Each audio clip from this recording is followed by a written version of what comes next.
Good morning, everyone, wherever you're watching me from, and good evening from New Zealand. I hope you can all hear me.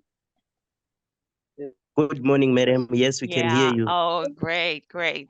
It's lovely to see you all or to have you join us. And Good morning from Nigeria. good morning. Good morning, welcome back. Yeah, looks like everyone is connected, so we're just gonna start off now. So today we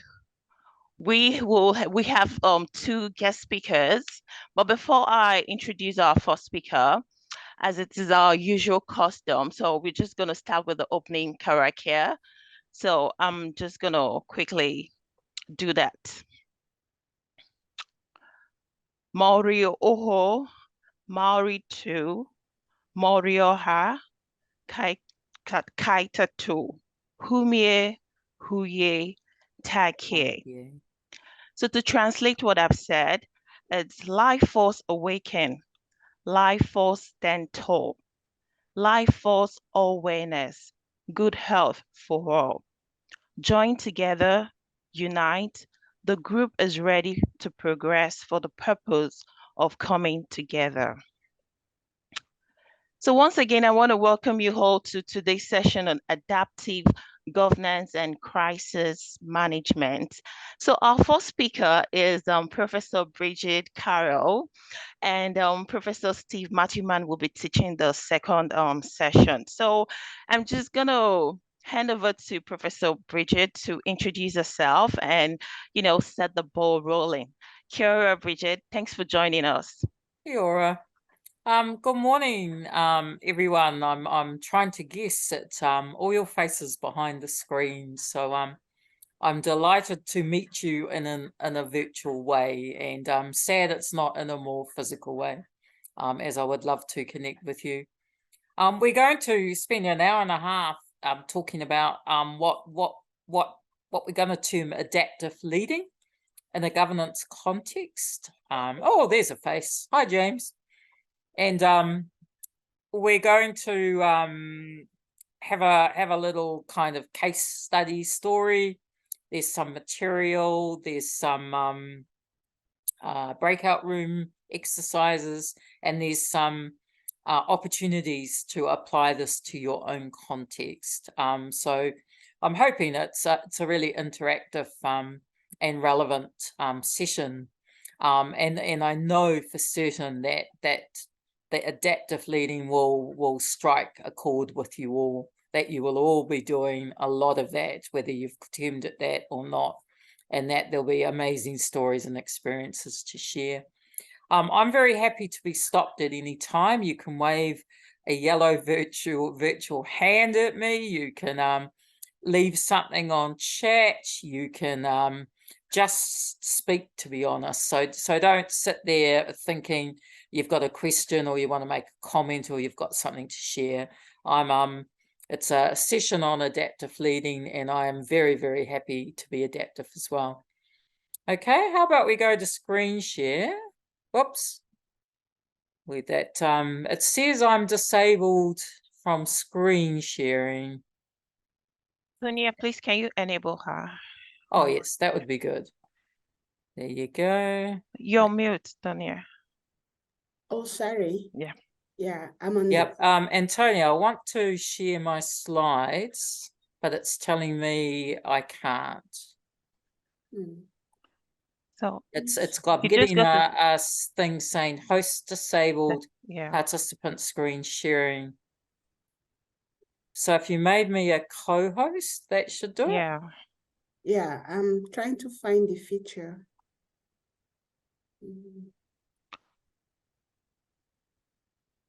So go to participants. So if you go up to my name, under participants, Oh no, you see a name there. Yes, the three dots. Yeah, the three dots. Yeah. Make co-host. Okay. Yes. Yep, that would be perfect. Please make me a co-host too. So all right. Yeah, you can help out. Yeah. Okay. Yeah. Oh yeah, that does it. That does it. Yes, you should be able to now. Can you all see that? Yes. Temi, There you're we on go. as well, right? Yes, we can see. Oh, thank you. Thank you for telling me that. Okay. So, leading adaptively for in a governance context, let's get you underway and then we'll bring you into it. So, really, this is about supporting and leading an organization to deal and adapt to change. And that is the whole main theme of adaptive governance and adaptive leadership. And it's doing that while paying attention, I suppose, to keeping the organization stable and in movement and sustainable. And it's that tension that's at the heart of adaptive leading in a governance context, knowing that you're going to have to engage with change, and some of that change is massive change. Some of that change comes from crisis or unexpected events, but that the organization still needs to be stable, still needs to be functional, still needs to be operational, and how to navigate that tension. So that's really what we're spending the hour and a half on. And I am really, really absolutely certain that the minute I say change, you will have so much change flash across your mind, and we'll hear about some of that as well. We're going to assume all our organizations, our governments, our agencies are in constant change. Some of that change is significant. It never stops. And this tension is at the heart of what you do, changing, protecting and supporting an organization to change, but keeping it going at the same time.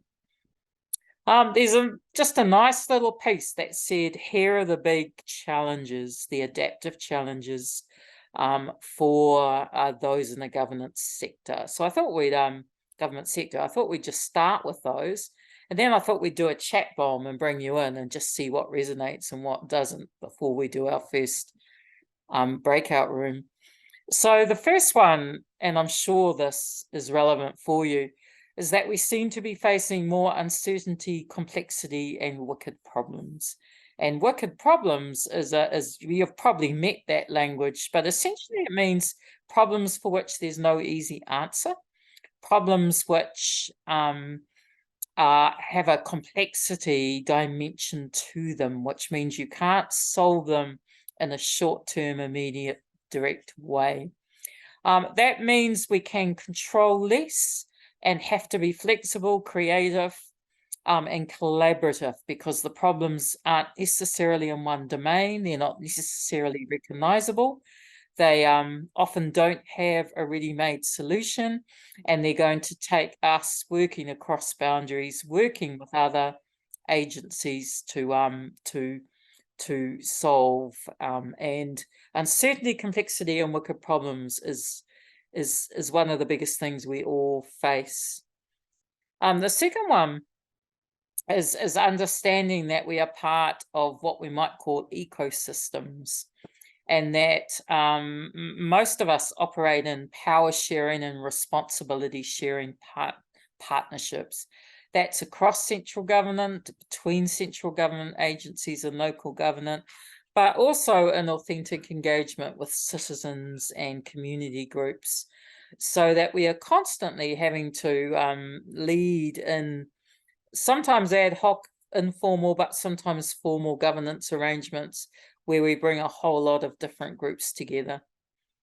The third one is stewardship, and that really flows from the second one, that we are having to co-design, co-manage, co-govern in a shared arrangement where stewardship evokes a purpose, that there is a broader, larger purpose that brings us all together over time, over the long term, for us to take responsibility for something that really matters.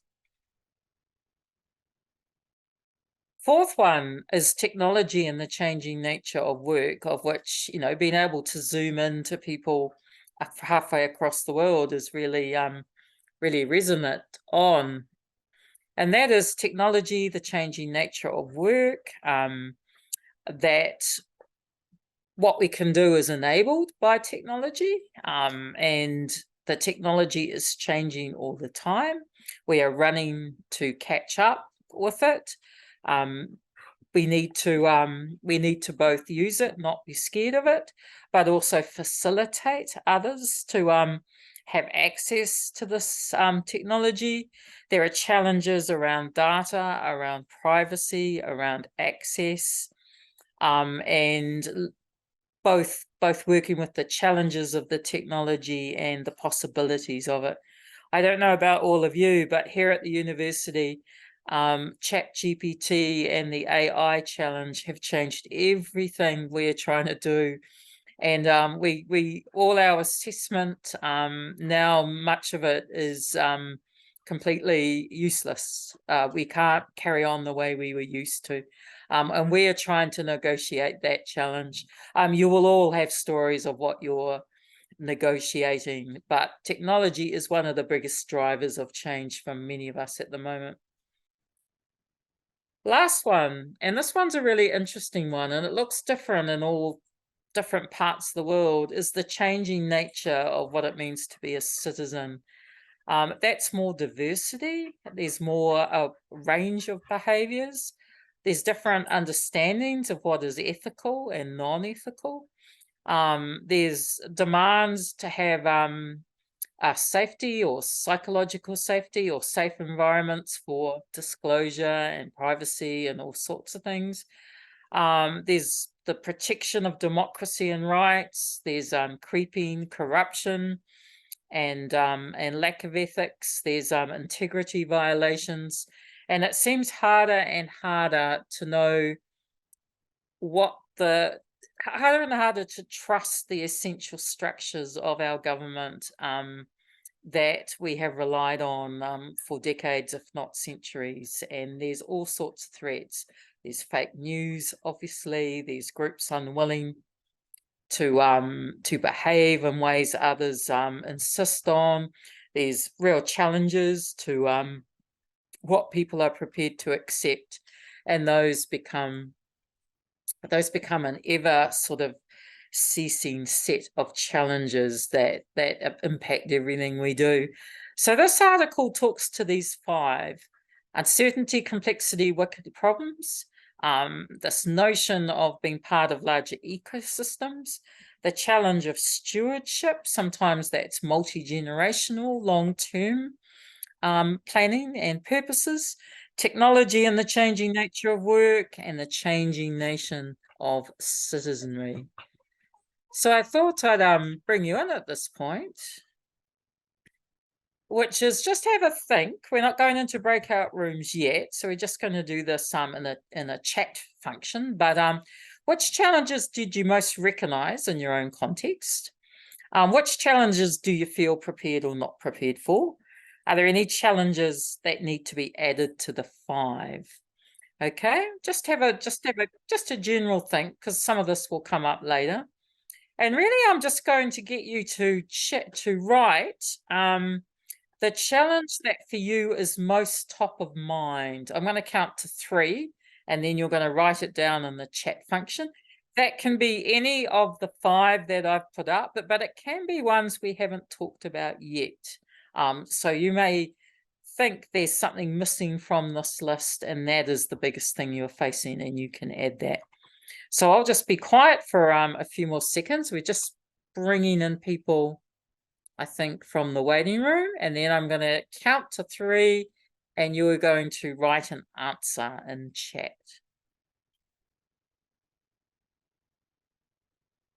Okay, bit of reflection. Going to start my count now. Write down the challenge that you think is going to cause the most change, or currently is causing the most change for you. Can come from these 5s, can come from yourself. 1, 2, 3. Start writing an answer in chat and read all the answers as they come. Away you go. Who's going to be first? It's a chat bomb, remember? You've got to write really, really quickly at this point. Good. Well done, Justice. Keep going. Justice clearly has the fastest typing. Everyone add one. Have you done a chat bomb before? Just write 1 or 2 words for an answer and then to everyone. Well done. Excellent, Vivian. So we've got 1 for citizens' behaviour and 1 for technology, 2 for technology. Keep them coming. Citizens keep coming back. Organizational behavior, good. Technology again. Keep adding your answers. This is a snapshot of what you think is driving the most change for you at the moment. So expecting about another 10, 15 answers. I know it's early in the morning for some of you, but this just gets you a bit warmed up. Transparency. Well done. That's a new one to bring into the room. Keep adding.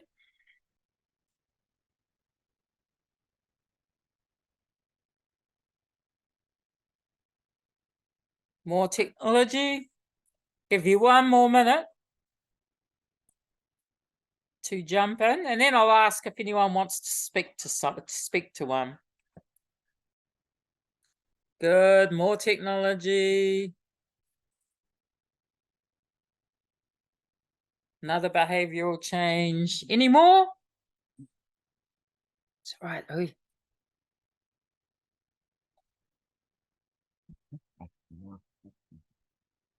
Oh, accountability. Good. Good. I think that's all we're going to get. Don't worry, we'll warm you up further after this one. Does anyone want to speak to any of their answers at all? Or defend the one they saw?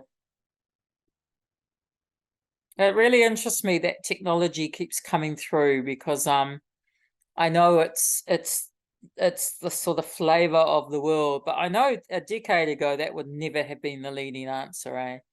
It just shows the massive impact. No, can't get anyone to say anything yet? Don't worry, you will. We'll go into a breakout room very soon, I think.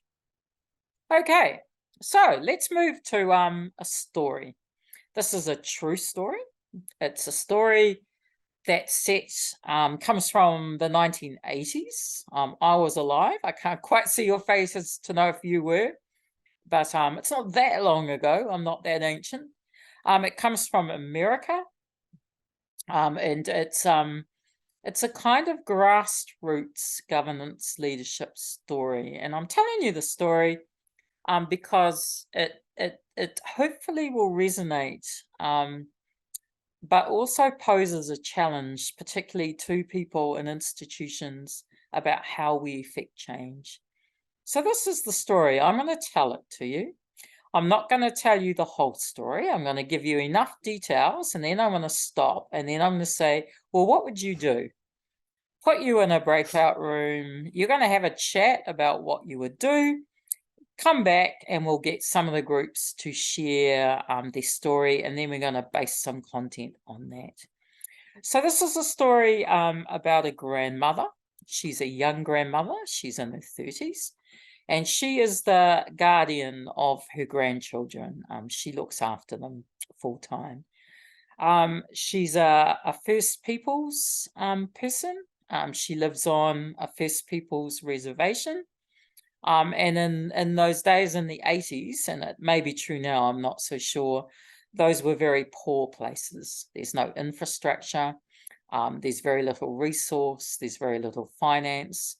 They're often on land that doesn't sustain crops or stuff to grow. They were forgotten for decades. People didn't see these First Peoples territories as places to invest in or places to care about. But they're also very rich. Sorry, that's my dog. Louis, stop. They're also very rich places. They're culturally rich. They're historically rich. They're traditionally rich. The land has been the peoples for centuries. A whole way of life in a community has grown there. So resource poor, culturally rich. So this grandmother goes out one Wednesday night, and she won't tell her grandchildren, where she's going. And that interests the grandchildren because there's nowhere to go. There's not really any shops. There's not really a center of the territory, and they're puzzled. So something changes one day, and they're not sure why. And what changes is the grandmother has finally got tired of living in a community where most people are suffering from alcohol addiction. She's right to feel exhausted by that. Research that was done at that time said 80 to 90% of her community were addicted to alcohol. In fact, the reason why she's looking after her children, her grandchildren, is that her children are addicted to alcohol and can't support the grandchildren. So the whole community is permeated by this alcohol addiction, and it's coloring everything. It's affecting the family relationships, the way the community comes together, employment, health, education, everything is impacted by alcohol addiction. And this grandmother decides enough is enough. She's not a leader. She doesn't have a formal role in the community. She's not a CEO. She's not a chair. She is just someone with deep, deep roots in the community who wants to do something. So that Tuesday night, she decides she is going to do something, and that she is not going to wait, and that the start of leading a movement away from this addiction is going to begin that day. Now, that's all the story I'm telling you, which is not very much. You know, there's a grandmother. You know, she lives in an area which is remote, isolated, and doesn't have a lot of experts. You know, she's personally deeply embedded in the issue. She's watched her children suffer, and she's wanting a future for her grandchildren. You also know she has no formal authority. She is not the head of anything. So I'm going to ask you a really simple question, which was, well, what would you do if you were the grandmother? If you were someone who lived in a community who cares and wants to do something? But I'm also going to ask you, what would you do if you were the lead public sector agency who somehow found out about the grandmother and knew about this community as well? And that's really all I'm going to ask. What would you do to create a change that could transform this community? Any questions before we pop you into breakout groups? No? Good. Going to give you 10 minutes or so, maybe 12 minutes, to be somewhere between 10 and 15. I'm gonna go to Kemi, who's going to tell us how many in their group and put you into groups. All I want you to do is chat, and I want you to come back and I want you to tell me, what would you do if you were the grandmother? What would you do if you were the lead public sector agency? I want you to play with ideas, share similar stories from your own context, maybe invent some novel ways of working, and then we will discuss our leadership and governance from this story. Kemi, can I hand over to you? Yes. So I'm going to create 4 breakout rooms and assign everyone into one of the rooms. So I'm just going to do that now. Here.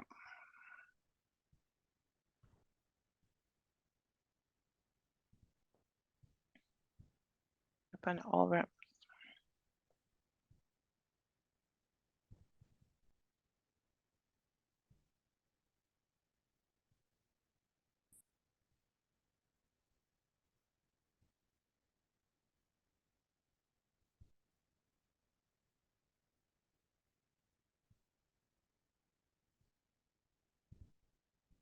Have you opened all the rooms, Kimmy? Yes, yes, I Okay. have. Yeah. I do apologize. The breakout Yes, rooms were a bit random, and I know some of you got thrown out, some of you didn't make it in, so I don't know how those conversations went. But does anyone want to give me a sense of how you would begin to solve a community challenge if you're in the position of the grandmother? How you would lead for the purpose of freeing your community from addiction? Anyone got something they're willing to share? Yes, from group 2. Great, group 2, go for it. Yeah, we discussed that as a grandmother in a given or certain community or system or in an organization, you use alcohol as an example. We could as well use every other negative vices as an example. But basically, since alcoholic was ravaging the community, so we discussed that as a grandmother, we will come together together with other grandmothers. Like someone gave an example Nice. in my team. Yeah, we'll come together with other grandmothers and see how we can discuss with them and then bring in our family to make sure that this ravaging disease will not eat into our own. I love that answer. I can see this movement of grandmothers who have mana and authority in their communities and who are prepared to make a stand. That's lovely. Yeah. And what you're capturing is that some change can start very much at the grassroots and be led by the community, which is cool. Do any other group have a sort of strategy if they were the grandmother? Yeah, group 4. Group 4, tell us group 4. Okay, we identify that leadership is about influence. Brilliant. And yeah, that it is not basically about status. For the grandmother who has identified that that problem in the community, we feel that engagement and enlightenment, can be a good approach to solving that problem. Like the first speaker had spoken, begin to engage more persons. As you engage more persons, you have people of like minds, and with such kind of group, you will address that challenge more. And with regards to the second, if I was a public official, what will you do? Now we identified that that the first thing to do is identify the cause and the effect. What is the cause of this alcohol addiction in the community? If we can identify it, then we also, tell the community what's the effect of this alcohol intake, will cost them, right? So we begin to enlighten them and say, oh, alcohol intake is dangerous to your body. And again, another approach that might be taken, since this is an elected government official, we might now, increase the cost of alcohol, to ensure that somehow it might be beyond their reach or beyond their financial capacity. So that can also help. Thank you. That's a lovely contrast, because you've actually talked to two different ways of approaching change. One which is about engagement and about, I suppose, catalyzing a movement, and one which is about problem solving and using a series of regulative or system-wide solutions. And we're going to talk to those in a minute.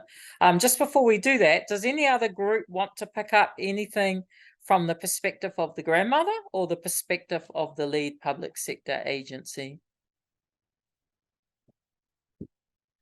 No? We're good. Yes. Oh, yes, great. Sorry.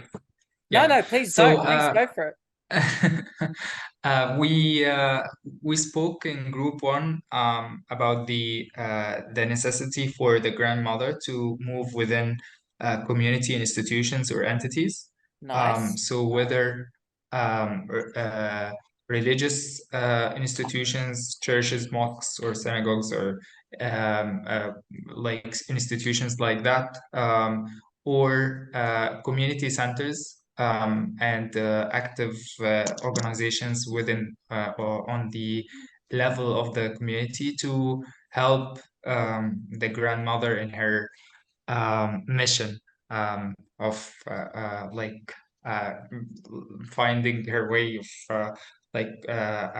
raising awareness about the issue, Lovely. and Perfect. also whether those institutions can start this dialogue with the whether with the state or the government to offer services, whether prevention, and then go to the second layer of the intervention, which is the need public sector to be mobilized, to do a lot of whether to mobilize the local community members to uh, in and create economic activities for them to improve their livelihoods, and therefore they will be busy and there will be less people consuming alcohol, or like over consuming alcohol, and also we spoke on the role of sports or community activities that would be contributing to that regard, and the importance of advocacy as well with the government, whether with the Ministry of Health or other relevant institutions. Lovely. And you've brought out the sort of the formation of a grassroots network, the different relationships between different sectors, religious and government, and mobilization. So you've brought out some terms that are going to be really important.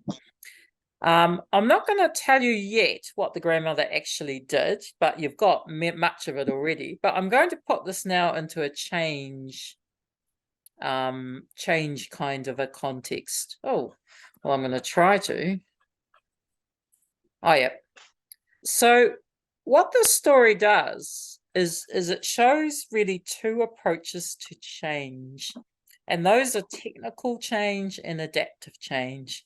We're going to argue that adaptive governance is about making the judgment about what kind of change that is, and then how to mobilize both kinds of change.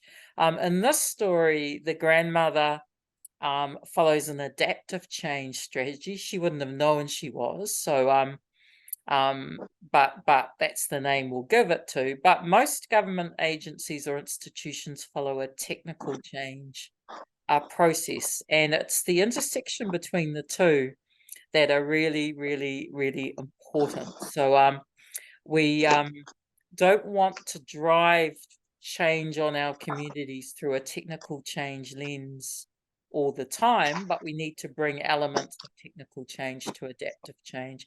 So I'll talk you through the two changes, and then we'll go back to the grandmother. So technical change is quite linear. It goes from A to B. So it's a more direct and simple understanding of change. But if you look at adaptive change, you can look that it goes from A to B to C to D to D, F, that it goes up and down, peaks and troughs, goes backwards and in circles, and that is a complexity model of change. So when you're going from A to B in a technical way, you're generally working off past practices, stuff that you know how to do, stuff you've done before, and experiences. But when you're in an adaptive change space like the grandmother, you're actually having to invent new practices. You're having to try novel and innovative modes. You're having to experiment. In technical change, you can keep your organization pretty much working as it is. So it's reasonably status quo confirming.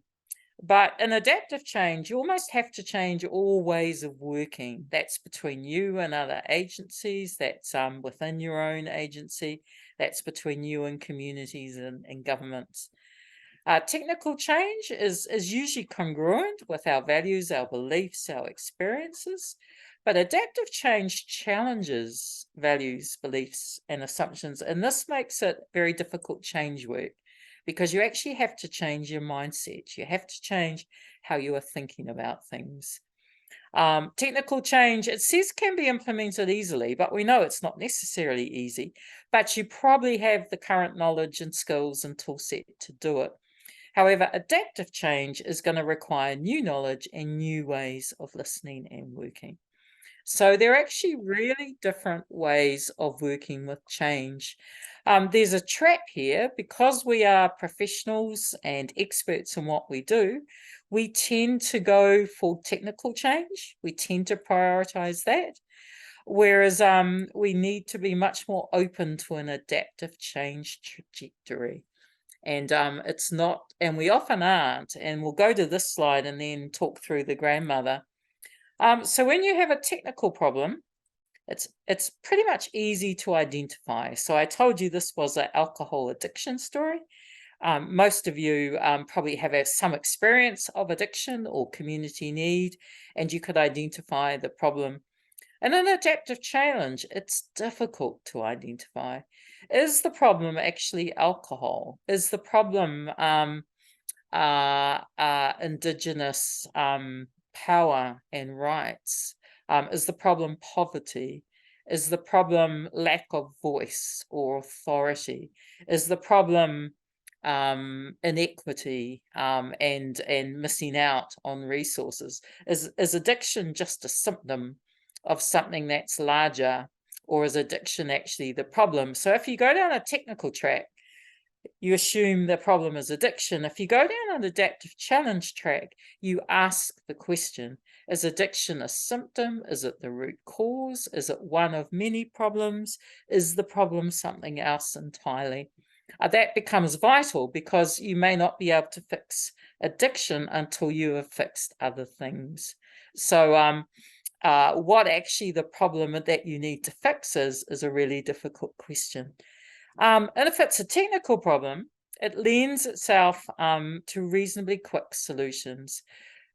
We know how to work with alcohol problems, and we'll bring in a whole battery of experts and so on. However, if it's an adaptive challenge, you have to work in terms of values, beliefs, relationships, approaches. And you can't tell people to change their values, beliefs, relationships, and approaches. You have to work with them to make that change. And so in adaptive challenges, you cannot do the work for the group that are closest to the problem. They have to do their own work. They have to want to change, and nothing you do will necessarily propel them there, but you have to be in support of their readiness to change. We like technical problems because they can be solved by an authority or an expert, and we tend to be the authority or experts. And an adaptive challenge, it's people who have the problem need to be leading the solution. That's why that story begins with a grandmother. She is most connected to the problem. She understands the problem. She lives and is embedded in the problem. An expert can come and go, but the grandmother will be there. And so adaptive challenge, we have to step back. We have to share the leadership and power with those who are closest to the problem. That's hard. They'll speak a different language. They'll want to do different things. They won't take such a technical approach as we will. So it requires us to be different.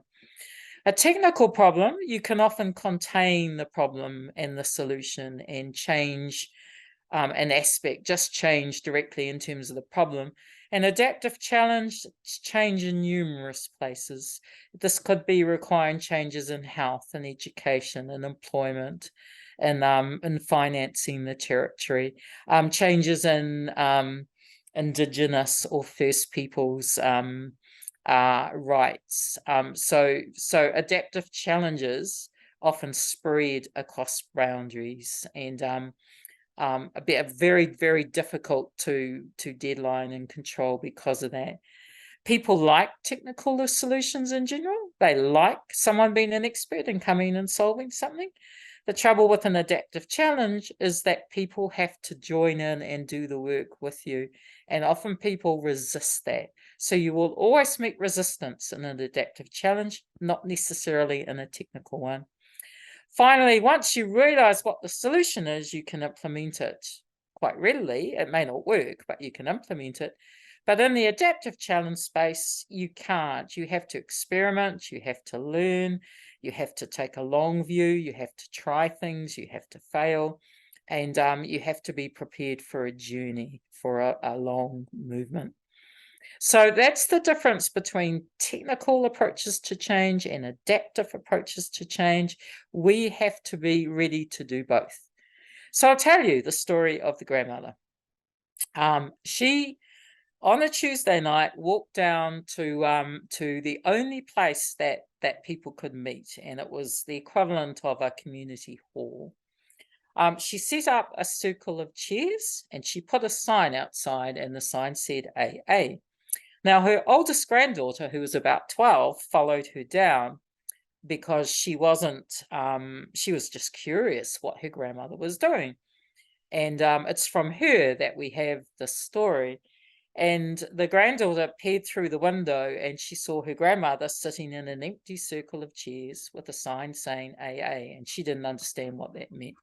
And the granddaughter thought, that's weird. Why would my grandmother go and sit in the hall of empty chairs? So the granddaughter sneaks off home and doesn't tell her grandmother she's followed her. And next Tuesday, the grandmother goes back. The granddaughter follows her. Again, she sits in an empty circle of chairs, and the same thing happens week after week. And eventually the granddaughter asks the grandmother, and she says, I've been following you. And the grandmother said, I know, because grandmothers do know these things. And the granddaughter said, why are you sitting in an empty room? And the grandmother says, the room isn't empty. She says, I'm talking to my ancestors. I'm drawing on their strength and their experiences. And they're talking to me, and they're getting me ready to do this work. And that answer made sense to the granddaughter because the ancestors were real. They are a force and a spirit, and they're a powerful one. And then the granddaughter said, but when will the people come? And the grandmother said, the people will come when they are ready. I'm creating a space, making it safe, getting ready for when they come, and trusting they will. And eventually the people did come. In a few months, you had a handful of people there. In 6 months, you had a small group there. In a year, you had half the hall. But over 10 years, that addiction problem was solved from 90% to 10%. It was a remarkable transformation, which is why we know the story, because it's one of the most successful grassroots community stories we have. The granddaughter said, I jumped ahead there, the granddaughter said, well, how will you know what to do when the people come? And the grandmother said, I won't necessarily know what to do, but I will trust that we have the resources and the people we need, and that together we will work out what to do. And of course, to cut that story short, over time, the people do come. They form, I suppose, what you would call an informal governance arrangement to do what is needed to be done across the multiple problems in this territory. They do begin to bring in experts, but the community itself holds the leadership. The grandmother does not do all that work and lead the work. She created the space, held the space, gets the people in the room, and then works with people to lead what is in effect a community movement, a community solution. It takes 10 years and longer. That's because not everything works, because they do not necessarily have everything they need at the time they need it. But what they do is they do the work around their values, their beliefs, their assumptions, their relationships. They do the work around who they are, what their identity is, what the purpose is, how much this land matters to them, what they want for their children. That is the work they do until the resources and the experts come. And eventually they manage to solve or resolve what really it means to live in that community, be part of the land, and they find their strength and identity, and that helps to solve the problem of addiction. The granddaughter grows up, goes to Harvard, and becomes a sociology researcher, and it's her that tells the story. And I find it an extremely moving and powerful story, partly because it nails adaptive leadership. Adaptive leadership is purpose-focused, it's long horizons, it's all about mindsets and beliefs, it's grassroots-led, it's bottom-up, it's negotiates complexity and power and not reduces it, and it is led by those who are closest to the problem, even though it involves others who come in and out and provide the expertise and so on. So I find it a really powerful story. And I find it a powerful story because sometimes we think we are the ones who have to solve things for people when we're in governance and leadership. And this story says we are the ones who have to listen and support and pace with those who are closest to the problem. Any comment or question before we leave the story? Because we're going to go to your own context in a minute. All good? Okay. Well, Oh, yes, just come through. yeah, thank you. Just a quick comment that I see that there are technical and adaptive solutions, as well as the nature of challenges or problems that could be technical or adaptive. The solutions also would come as convenient to the type of issue that would emerge. So, like in the context of the grandmother, and the issue that she faced, well, probably in another like parallel universe or another community, other solutions would be more relevant and more convenient for Oh, yes. for working. So just thank you for sharing this case study. It's very reflecting on our work in Egypt, and it's really interesting. We see that Yeah. more often on working on issues like FGM or gender-based violence, or things that require working with grassroots organizations or communities or leaders, and both um, both problems would emerge and would require different solutions all the time. Perfect. Depends on the level of the community, level of government, also what can drive change, whether adaptive or technical. Thank you. That's a lovely series of comments. You're right. The thing about an adaptive challenge is that every process will be a bit different. What doesn't follow a formula, and you're also right that technical and adaptive get entangled, and we need to bring both in at different times. So really the story is a reminder perhaps to start at an adaptive place before we bring too much technical problem solving to it, and to be a bit like the grandmother, to create the space for the community to do the value, belief, relationship, mindset work alongside the experts and so on who come in. So thank you for your comment. You were spot on. Anyone else want to make a comment? I also like the way you brought in different contexts, that you're seeing different challenges, because I think that we're facing many that look a bit like this. So let's just bring in some of the material that speaks to that. There's a general sense that we need to be doing more adaptive change work and adaptive leadership than we are. You might have heard of VUCA.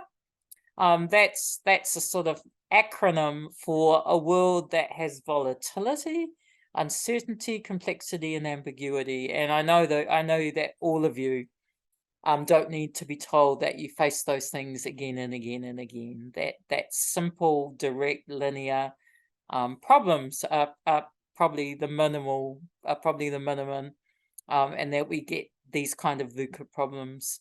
I like the second picture because often setting off on adaptive work looks like that figure on a tightrope walking towards a question mark, that we can't rely on knowing how we're going to resolve something and what it will look like, and even be able to control the journey there. And that's a really different form of governance. And finally, the third picture I like because the problems come knotted, that they're not a simple one strand problem. A whole lot of things are knotted into them, which is the meaning of the word wicked. They're messy. There's a whole lot of issues and challenges that get tied up. You probably don't need to be told all of that, but it's a good reminder. So this is picks up on that previous comment, that what you're going to find is that you get some work that's technical. That's the first row on the top, where the solution definition is clear, where it's authority or experts who solve the work, and where it's mostly about execution. You optimize the execution, you do it efficiently, and you follow deadlines and milestones, and you have a process for it. So some of your work will look like that. Some of your work will look like the bottom line, where it's adaptive. There, the problem solution definition, you're going to have to learn what it is. You can't assume it's one thing or the other. It's not authority that will solve the work. It is the different stakeholders. Therefore, your job will be bringing them together, like the grandmother did. And you can't go straight into execution or problem solving. You have to experiment and take smart risks. You have to learn together about how to solve this one. Most of your work, though, will fall in the middle. It's both technical and adaptive. Some things are clear, some things require learning. You'll have experts or authority working with stakeholders, and there'll be a mixture of experimenting, execution, and taking risks. The important thing is that, of course, you know what you're facing, that you have the ability to judge. This is a technical challenge, this is an adaptive challenge. If it's both, that you have the ability to negotiate or navigate the different tensions between technical and adaptive work. More importantly, for those in your roles, you will have to lead your teams and lead up to your bosses and managers in terms of what the nature and trajectory of the work is. What this research shows is that we assume too much work is technical because we want it to be, because technical is easier, and that we often misjudge work, or we set off to solve an adaptive challenge by using technical skills, which will fail. So the thing we have to really hold to mind is that we are usually much better prepared for technical work than adaptive, and we have to build our adaptive skills. I'm just going to jump that one. This is my favorite diagram, and for those of you that work better to a diagram, this is going to, I think, really help. This is the technical and the adaptive work together, and I'll talk you through that, and then I'm going to plunge you into one more breakout room. So the orange line, called a technical challenge, is contrasted here with the blue line of an adaptive challenge. So you can see immediately the technical challenge line is much more boundary, is much more predictable, and is straighter than the blue adaptive challenge line.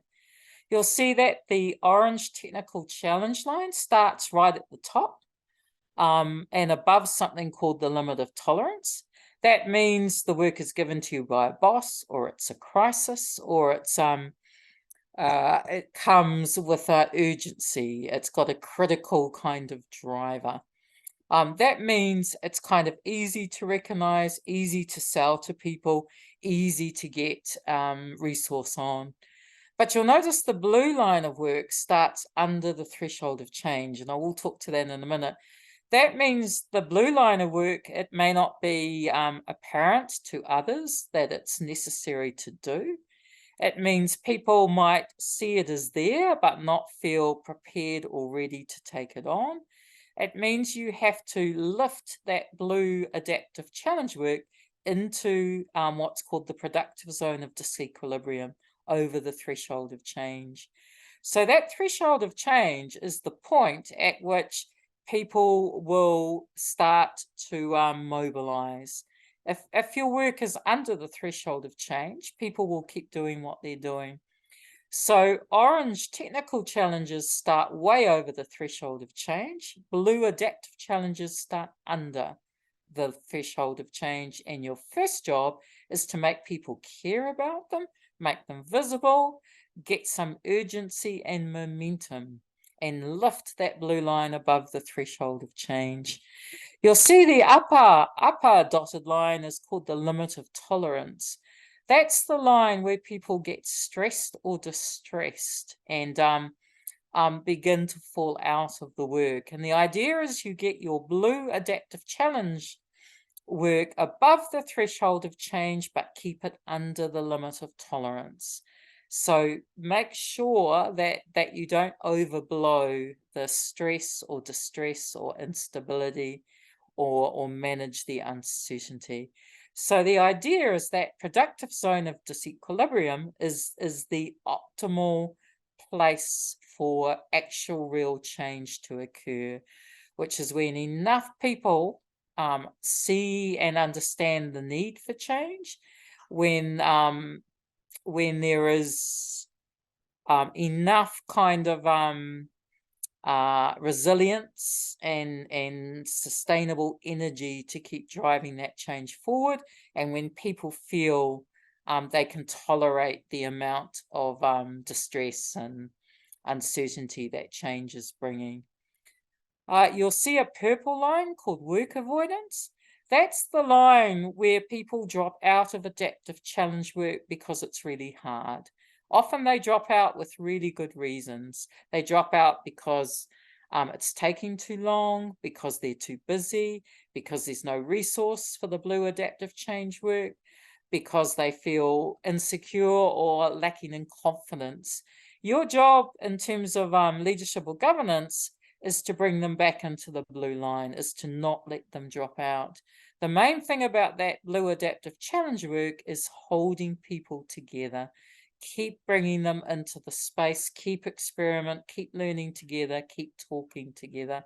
And that's the job of the grandmother. Create, hold the space, welcome those to it, hold them in the room, and keep moving, keep mobilizing it forward. You'll see the orange technical challenge is solved a lot earlier. That's time that runs along the bottom axis. The blue adaptive challenge line takes much longer, 3, 4, 5 times as long. People want to give up, get tired, get disheartened. Your job is to keep them mobilized and engaged in the adaptive challenge work until you can reach some kind of resolution on it. It's really, really hard leadership holding the blue line as opposed to holding the orange line. Many of us got into the roles we have today because we're good at orange line work. This adaptive governance space means holding the blue lines. Any questions on that?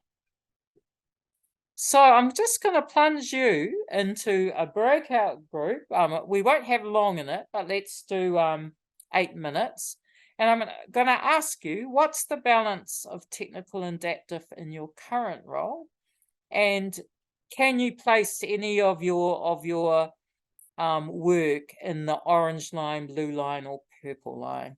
So what's the balance of your work at the moment, technical or adaptive? Where is some of your work? How does this graph or picture help locate some of your work? Any questions on that before Kemi plunges you back into a breakout room? No? Kemi, are you there? Yes, I'm here. Great. Let's give Okay. 8 minutes, which means I can just pick up some comments as you come out of your breakout room. Okay. So I'm going to take you to the breakout rooms. Say open now. We hope it will. Let's just pick up though. Groups 1, 2, 3, 4. Did you notice anything about the technical adaptive balance of work in your groups? Were there any questions that cropped up? Were there any good stories or experiences? Does this model help with the work you're doing?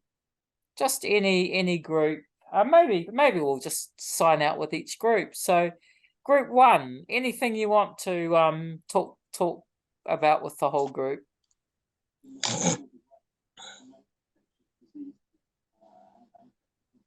Well, yes, if I may share, we're just speaking group 1 on the case of Tanzania and the case of corruption, Yeah. and how technical and adaptive change can be brought in terms of public officials and businessmen taking advantage of whether with bribes or types of corruption. The Beneti from Tanzania, he suggested for the adaptive change, the public awareness as sort of like bringing this awareness to the local community members in order to be aware of the implications of that, and the technical change would be the structural ways to address the gaps within the government in order to avoid that someone at the local government office would take bribes or would also take advantage of his position. It's an Yeah, excellent so example, a really complex example, eh? yeah. And the other example was sharing the case of Mauritius and Egypt with the around the area of reproductive health matters. So that includes FGM and also gender-based violence. And the root causes of those issues, they are driven from religious and social stereotypes. So the technical change would be to like having like those very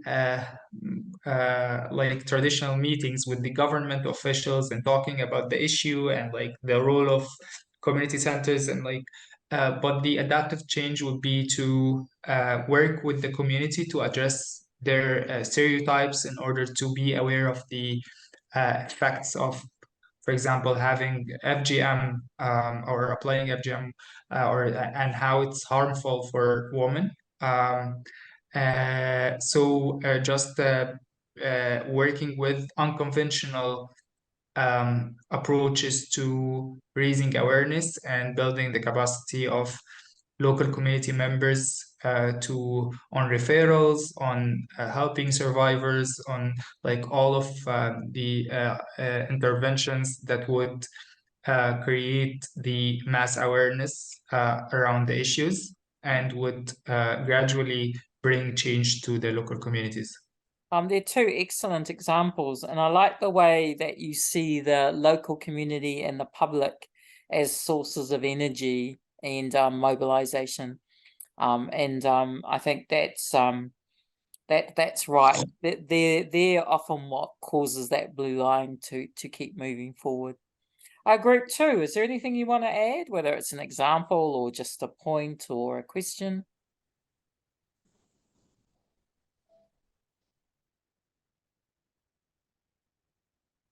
We can come back to you or not. I'm just trying to read that. Group 3, anything from you guys?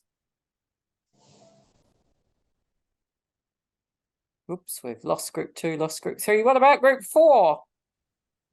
Yes, group 4, we are right here. Yeah, cool.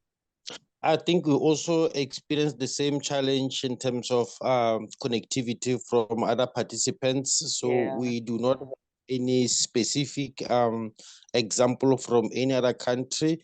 but what we discussed was probably the balance between the two will be a matter of now how do you take some few elements from the technical and adaptive, and then you come up with a hybrid, and then you come with a hybrid model which can able to work for both.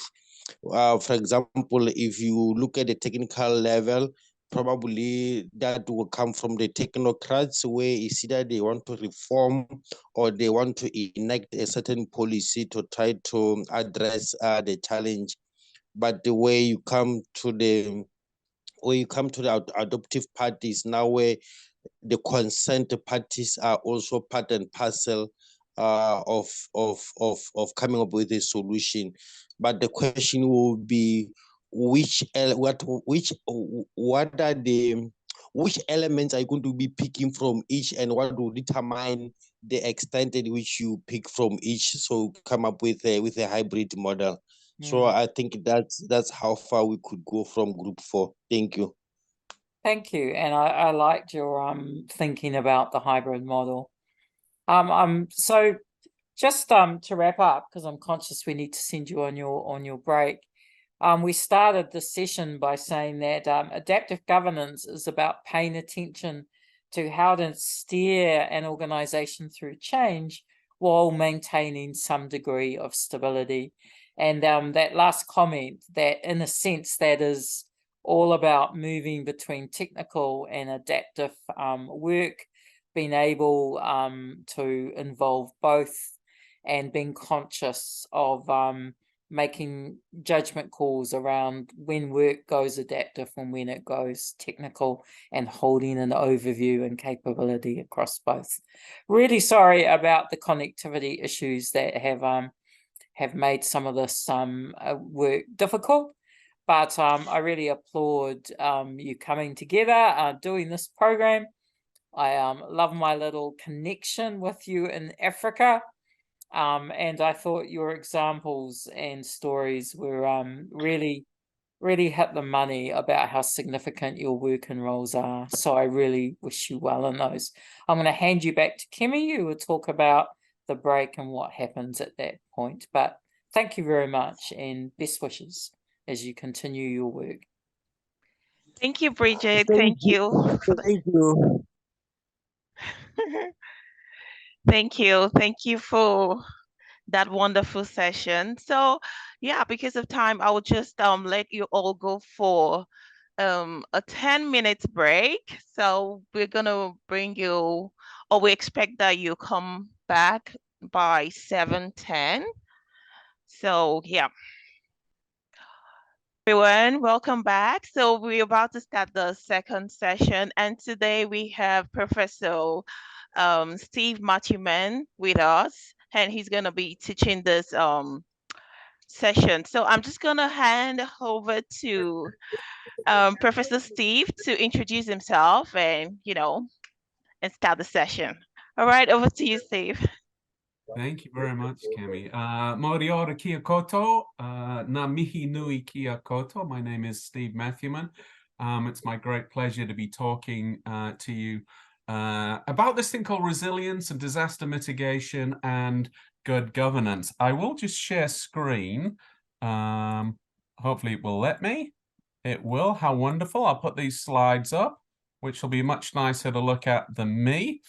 But you will be able to see me as well. So just by way of background, these are a few of the books I've written in the last few years. So I've been studying disasters for the last few years. And so if we go from left to right on the screen, what you're seeing there is some of the recent book publications. So the first one, Disasters, Risks and Revelation, was really me trying to make sense of our times as a sociologist. Part of our job is to diagnose contemporary reality, and I think we can probably all agree that we live in times of a profound disaster glut. We're overwhelmed by disasters. They very much define the times. I've been interested in Ōtautahi Christchurch. I'll talk about that maybe a little later on, but for us, this is New Zealand's second biggest city. We're a small country comparatively, of course, only 5 million or so of us, but Christchurch is the second biggest city, the principal city of the South Island of New Zealand. And in 2010, 2011, it was ravaged by earthquakes. And the center of the city, about 80% of it, had to be rebuilt. So it's one of those rare instances of a modern city having to completely rebuild itself more or less from scratch, the center of it at least. But what I think also makes Christchurch somewhat interesting is it's dealt with multiple concatenating disasters. So literally tens of thousands of earthquakes. Some of the things those quakes did was sink large parts of the city as well, which in turn then meant the city is more prone to flooding. It was already at sea level, so that was always going to be a problem for it. Urban interface fires, 2019 white supremacist terror attacks as well. So it's had to deal with a whole lot of other things as well. So I'm kind of interested in disaster recovery, how a city gets put back together following disaster. The last one you're seeing there is COVID-19. I guess that's very much defining our times as well, isn't it? We're still in the pandemic, and so kind of interested in you know, what social science can bring to an understanding of the COVID-19 pandemic, including how we might prevent future ones. This, pardon me, is just a straight lift from my CV, but just showing some of the work I do beyond these shows or with people elsewhere. So working with scholars in Vietnam, which is Nguyen, from Japan, which is Wakusa, from Nepal, a PhD student of mine, Jivan Karki, doing a lot of work on recovery and best practice governance and other things post 2015 Nepal earthquake. With a scholar from the US, Jesse Grayman, the UK, Hugh Bird, colleague from Nigeria, Rashid, and Germany, Lorenz. So that's some of the articles I've been doing, and this is the current project. So this is what you're seeing there is part of the residential red zone in Christchurch. So there's a massive swathe to the east of the city, which incidentally was the poorest part of the city, that was red zoned, by which we mean it was deemed too unsafe to rebuild or too expensive to remediate. And so what was essentially suburbia is now green space. And the idea is that this will now be publicly held land, unique co-governance arrangement between the local Māori tribe, who are Mana Whenua, who have customary authority over the land there, and the local city council. And I'm very much interested in seeing what happens in this space. I'm working with colleagues from the University of Auckland, Luke Good, Peter Simpson, and colleagues in the South Island. And we're really looking at this as a space of hope, because it can't be privately owned. It's a massive, massive space. It's 4 times bigger than the biggest green space that existed in the city pre-quakes. And hopefully it's going to be a site of interesting experimentation, including a living laboratory to study climate change adaptation. There are great desires for an eco-sanctuary to be built in this space. And also Mana Whenua, the local tribe, the sub-tribe, the Hapu, they're called Ngai Tuahuriri. They're very interested in restoring what they call mahinga kai, which is a you know, the idea that one harvests food from there, and it's a place not only of ecological restoration but of cultural revitalization as well. So it's going to be very interesting looking what the local indigenous group do in that space. And of course, before it was suburbia, it was a wetland. Before Christchurch was a colonial white settlement, this whole area was a delta peopled by Ngāi Tahu. You know, so it's really interesting and in fact even unique, arguably in global terms, to see what happened there post-disaster, because it was probably the first time anywhere in the world where a local indigenous group has been an official party to recovery following disaster. So interesting space. That research is only just beginning. So that was the background. We can start talking about what we want to talk about today: resilience. And I must also apologize for the coughing. Thank goodness we're doing this online and I'm not coughing all of you in person. Just coming off the back of one of these colds that just never seems to end. But I don't think I need to spend too much time persuading you that we live in disastrous times. This is a famous proclamation from September of 2021 by the Secretary General of the United Nations, announcing Code Red for Humanity, telling us that we have these cascading disasters now, that we have unprecedented wealth disparities that, of course, exacerbate disaster risk, that we have the climate emergency, all of these things, really causing us existential risk. This is how serious our times are. So these questions of how we live collectively and sustainably on an urban planet now assume world historical significance. And of course, answering these sorts of questions, actioning the necessary transitions, I think definitely requires people such as yourself, right?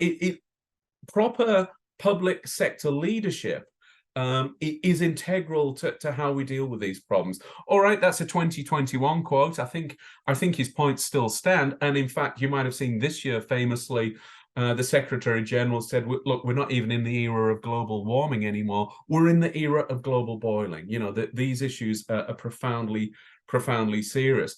I think being in Aotearoa, New Zealand, is a very much a useful place to be for a disaster scholar, because we are very disaster prone. Two of the great drivers of disaster risk are urbanization and inequality. And arguably amongst OECD countries in the last 30 years, inequalities have grown greater here than in any other OECD country. We still have a couple of myths that we cling to as part of our history in New Zealand. One is that we have the best race relations in the world. I don't think that's true, but I don't think anywhere has perfect race relations, and we are a settler society with all of the complexities that brings up. So we're very, very far from being a racism-free society for sure. Our other great myth is we're a society of equals. Well, again, I think all of the official statistics would show us that not only do we have very different racialized outcomes in this country, different social indicators would measure that, we can also see these growing inequalities. So they're big drivers of disaster risk. And interestingly, even though we're a small country, we're one of the more urbanized countries on the planet as well. I mean, there are no mega cities here because there's only about 5 million or so of us all up. But 1.2 million of us live in Auckland. Christchurch has about 400,000. Wellington has a similar number. So most of us live in about 5 centres around the country, and Auckland is very much what we might call a primate city. So yes, as you can see here from Lloyd's of London, they're suggesting that as a proportion of GDP, our per capita expenses on disaster recovery are greater than any other country in the world, barring Bangladesh. Now, per capita is important. We're a very small country. So whenever New Zealand makes a great claim to anything, they always qualify it with per capita because there's not many of us. But it is true. We are per capita. We do pay out quite a significant percentage of our GDP on disasters, which is what you're seeing there. That figure from Lloyd's of London. If we move to this slide, what you're seeing here is the Global Facility for Disaster Reduction and Recovery saying what our risk factors are. You can see we're high for river and urban flooding, high for coastal flooding, earthquakes. We are, one of our nicknames for this country is the Shaky Isles, which would tell, because we're close to two of the world's great tectonic plates. And in fact, the South Island is so mountainous because that's where you've got two plates coming together. So earthquake risk is high, landslide, tsunami, all of those things. We're low for extreme heat. We're a temperate climate, and we're very low for water scarcity. But there is a but here. We are now, as the Secretary General of the United Nations mentioned, in the climate emergency. And he said we're into climate boiling now. And so we would expect from our projections that actually our risk of extreme heat and our risk of water scarcity would grow. And just when you think things can't get any worse, and Kemi might actually back me up in this statement, in January here in Auckland, we had our worst flooding ever, in completely unknown to us previously, out of our experience. We had cyclones. We had cyclones in the summer. We're all feeling deeply angry and aggrieved because summer never came this year. And then we went from a weird winter in summertime to an actual winter. So we're all very, very distressed and depressed right now, and like me, suffering from colds. So this actually is a house that's been demolished by a house falling on it from behind in a landslip. So this is on Shore Road, a road I drive by every day to go to work. Tragically, a person was killed there. This is a very rich part of Auckland, by the way. So there were multi-million-dollar mansions at the top of that hill going down there. So it's kind of interesting. That's perhaps one of the few areas where the wealthy are at as much risk as the poor, as they often like waterfront properties and cliff tops for their nice views. But that's about the only way in which the wealthy are more at risk. But all of this is all very long-winded way of saying, you know, here in New Zealand, we're very well placed to study disaster. So, excuse me, what we wanted to talk about today, and we will certainly have time for comments. If people want to post comments in chat, please do. And we'll have time for you to say things at the end and make statements or ask questions. All of that, we'll make sure we give plenty of time for that, because I appreciate two things. One is we're the last session in a long day. The other one is we're doing it online. We're doing it on Zoom. It's much more exhausting trying to pay attention to things on Zoom. The other thing is, once in a while, as the professional educator, I do have to sit in guest lectures. I bring guest lecturers to my own classes. And I always get stunned by how much harder it is to listen to lectures than to give them. And also how much longer it feels, you know, when you're sitting through a lecture versus giving it. So you do have my sympathies, and in fact, my empathy, because occasionally I have to do that as well. So, I mean, a good place to start with this complex issue of resilience is with its etymology. What does it mean?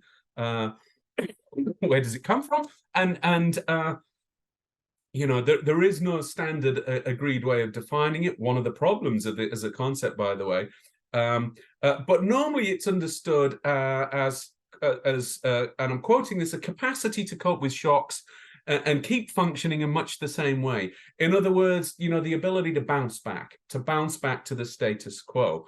The United Nations International Strategy for Disaster Reduction, the UNISDR, defines resilience as this, and I'm quoting them, the ability of a system, community, or society exposed to hazards to resist, absorb, accommodate to, and recover from the effects of a hazard, in a timely and efficient manner, including through the preservation and restoration of its basic essential services and functions.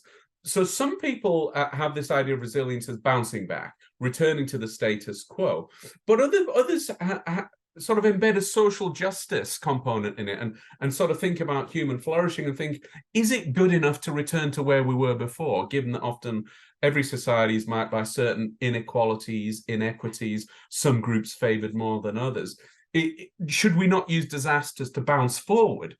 And I think that's really very much what the ethos behind Building Back Better is gesturing towards. So we see this a lot of times in literatures talking about building back better. Okay, so why might we want to discuss it?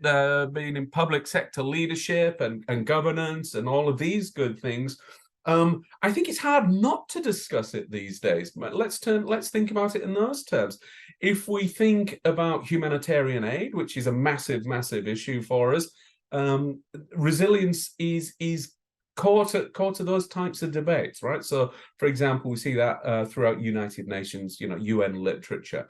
We also see more specifically embedded in disaster risk reduction frameworks, DRR frameworks, and development policies. To give you two extremely obvious examples of that, in the Sendai framework, for example, or in the SDGs, in the Sustainable Development Goals, they're in there. Increasingly, we're finding various donors and bi and multilateral organizations also interested in building some form of resilience to disasters and climate change into their considerations, right?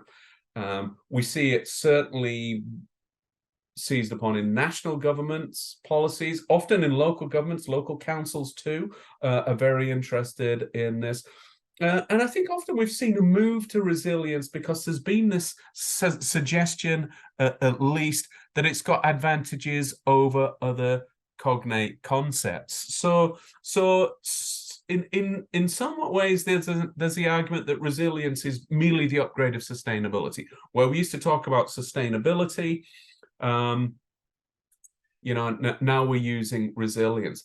Another one is it's often associated with positively, with positive associations. You know, it's like community. You don't get people that are opposed to the concept of community. It's a good thing. And again, you don't really find people opposed to resilience. So one of the reasons for that is, I think, this second bullet point, right? That resilience is a strength-based concept. It's positive. And often it's much more positive than things like vulnerability. A couple of the criticisms of vulnerability being that often it's pathologizing, it blames victims, it says, oh, they're vulnerable, but it doesn't maybe necessarily account for the structural conditions that have made those groups vulnerable, right? So it sort of becomes victim blaming in that sense. I guess another reason for the positivity around resilience, or why we might think about resilience as being something of a buzzword, is that, you know, often resilience is seen to be very place-based, very specific, grassroots. In this country, we might say flax roots, community-oriented, bottom-up, locally owned and initiated, rather than, you know, this top-down, expert-led, technocratic approach. And I think if we can say anything about disaster recoveries, I think the literature, the empirical literature, tells us time and time again that really the most effective recoveries are ones in which communities themselves, the impacted communities, are party to their own recovery. The way in which community wishes and desires and fears can be articulated, listened to, acted upon. These are the most effective forms of recovery of all. So we can see quite a few reasons here then why we might like this concept called resilience. Now, that's all well and good, right? That's probably given us some reasons about why we might want to discuss it, why it might be seen as a positive, why it might be seen as a good thing. But then how do we do it? All right, how do we build resilience? How do we prepare for disasters? I mean, on one level, it seems a little bit paradoxical to preparing for disaster, only in the sense that disasters are supposed to be unanticipated events, things that by definition take us by surprise and overwhelm us. Well, to an extent, that's true about disasters. We don't know necessarily where and when disasters will strike, but we do know that they will strike. And in preparing for them, we can lessen their impacts, which strikes me as being a really important thing. Of course, as I'm going to show you later on in the lecture, mitigation not only saves lives, it saves money, right? The adage, prevention is better than cure, is so true. It is so true, right? So in terms of good governance, it's a really smart thing to do. Save yourself a lot of money, as well as a lot of human lives and a lot of unnecessary human suffering. So it's really important. So how might we do that? Well, I think there are some micro level solutions at the small scale within your own particular organizations. There are things you can do, but I think in moving to the bigger picture, there is some broader societal level stuff we can do as well. So let me go through all of them. So if you think about which, I mean, I don't know what organization you're in, and it would be fascinating to hear about that either through the chat or through the comments at the end. I'm trying to read my notes and the slides, so I only know that there's 2 chat points have come up, but we will look at those honestly, and we will get to them at the end, I do promise. So one thing about knowing your organization is generation of risk registers. There's a lot of movement within good governance now to suggest that you think about the potential risks that might impact on your organization and its ability to function properly and effectively.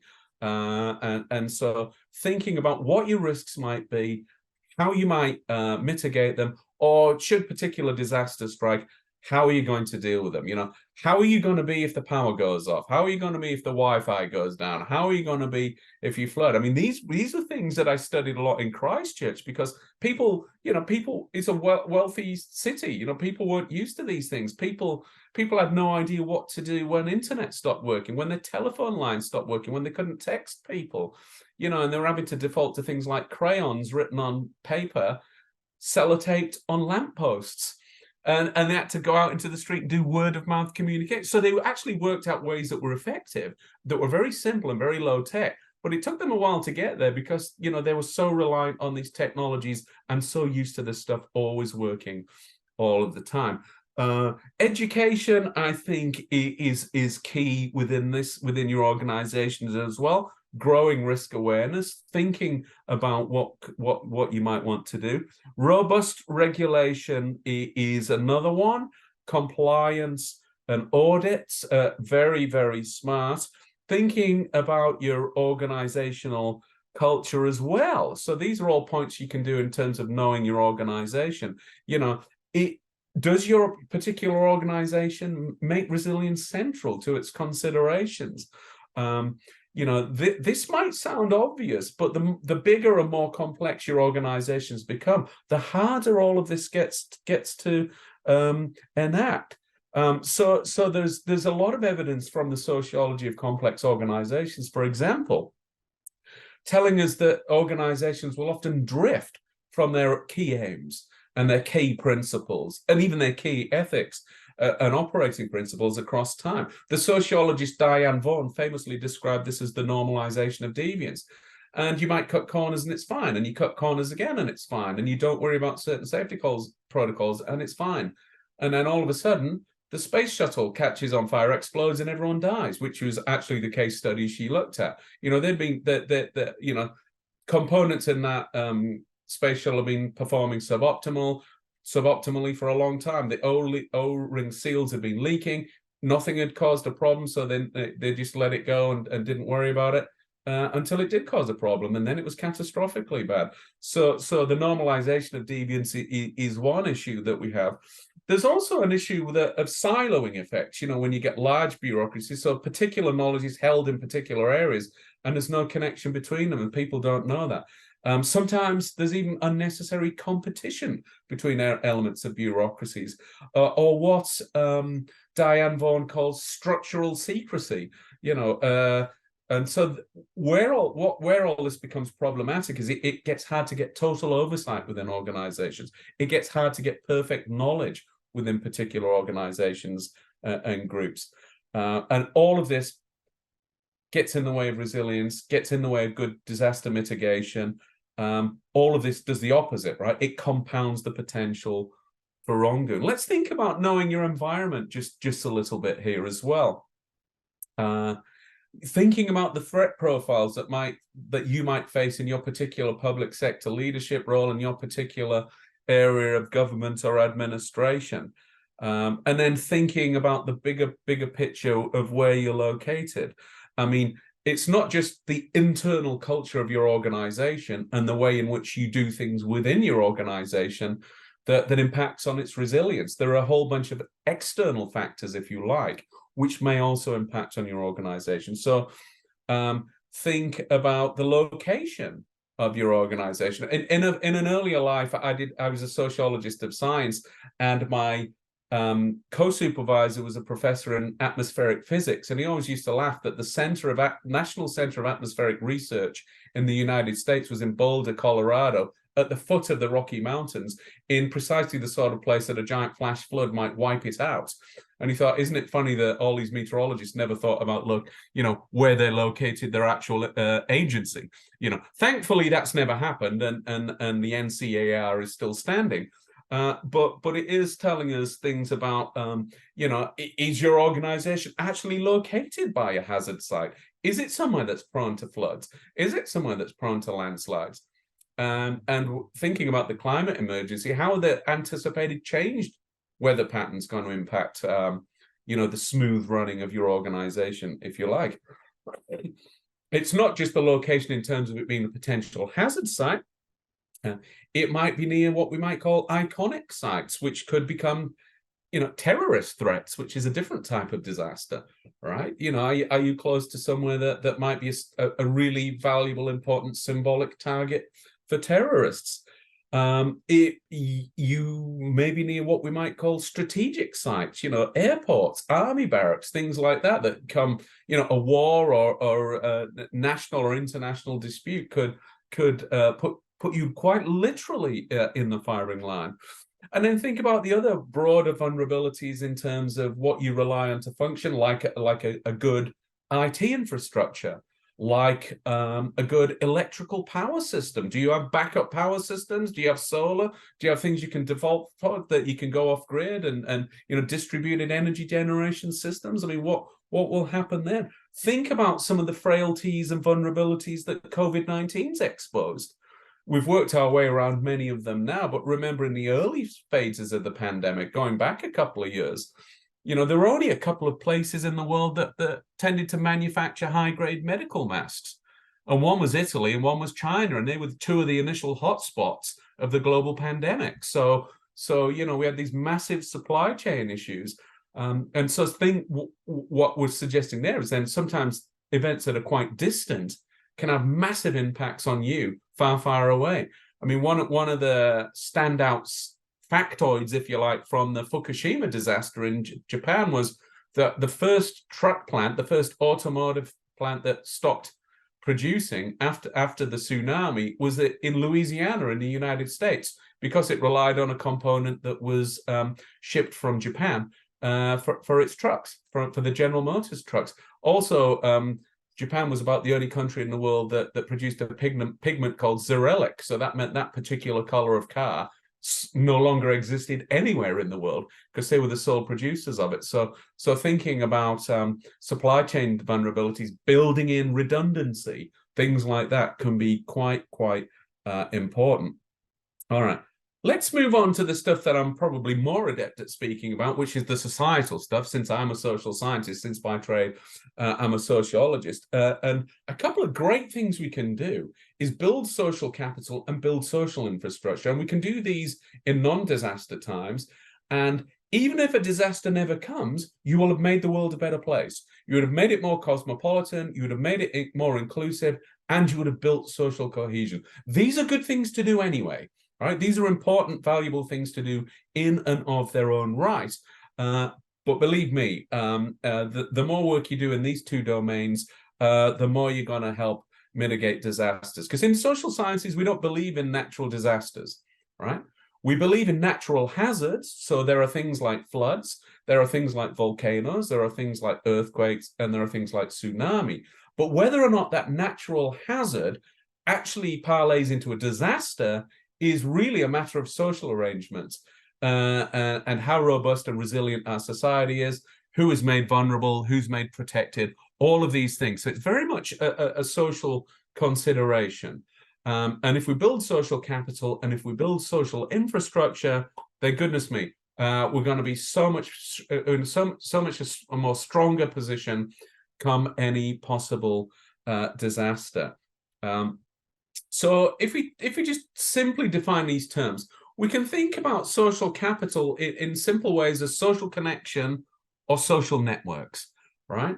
And very obviously, the stronger our social capital is, the more dense our social connections, the bigger our social networks, the better we will be in disasters. This has been empirically proven time and time again.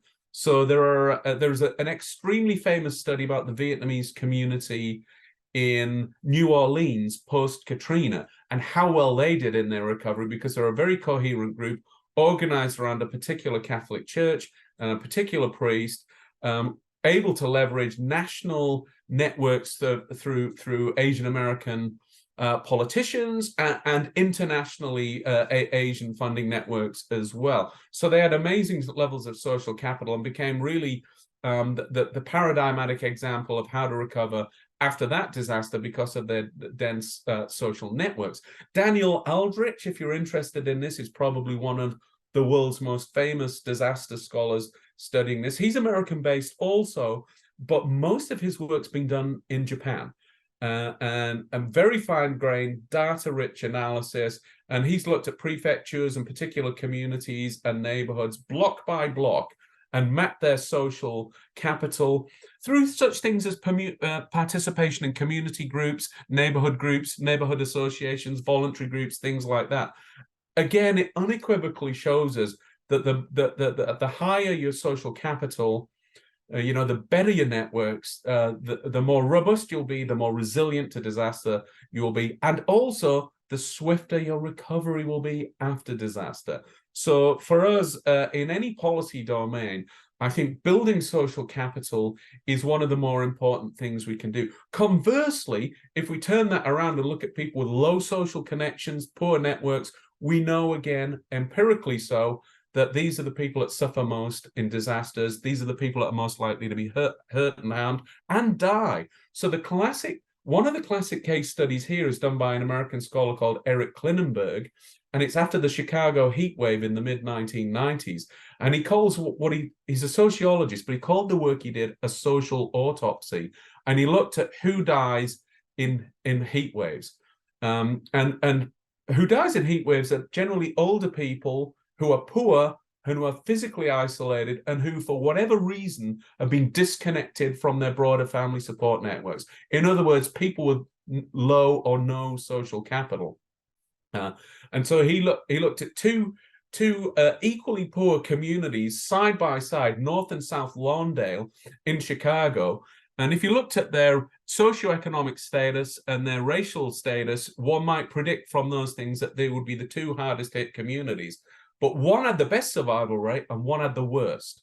And the one that had the best survival rate had high levels of social capital, vibrant communities, amazing shops, vibrant street life, very low crime. Old people that were too poor to afford air conditioning could just go into the shops because it was safe to do so. Younger people kept an eye on them, very connected, very.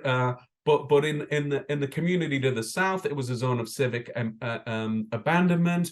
Younger people had often moved away to get jobs. Older people had aged in place. There was no one there to care for them. They were too scared to go outside to cool off. Too much crime, massive gang and drug violence. Those people perished in their homes. So this tells us, about the importance of care and human connection.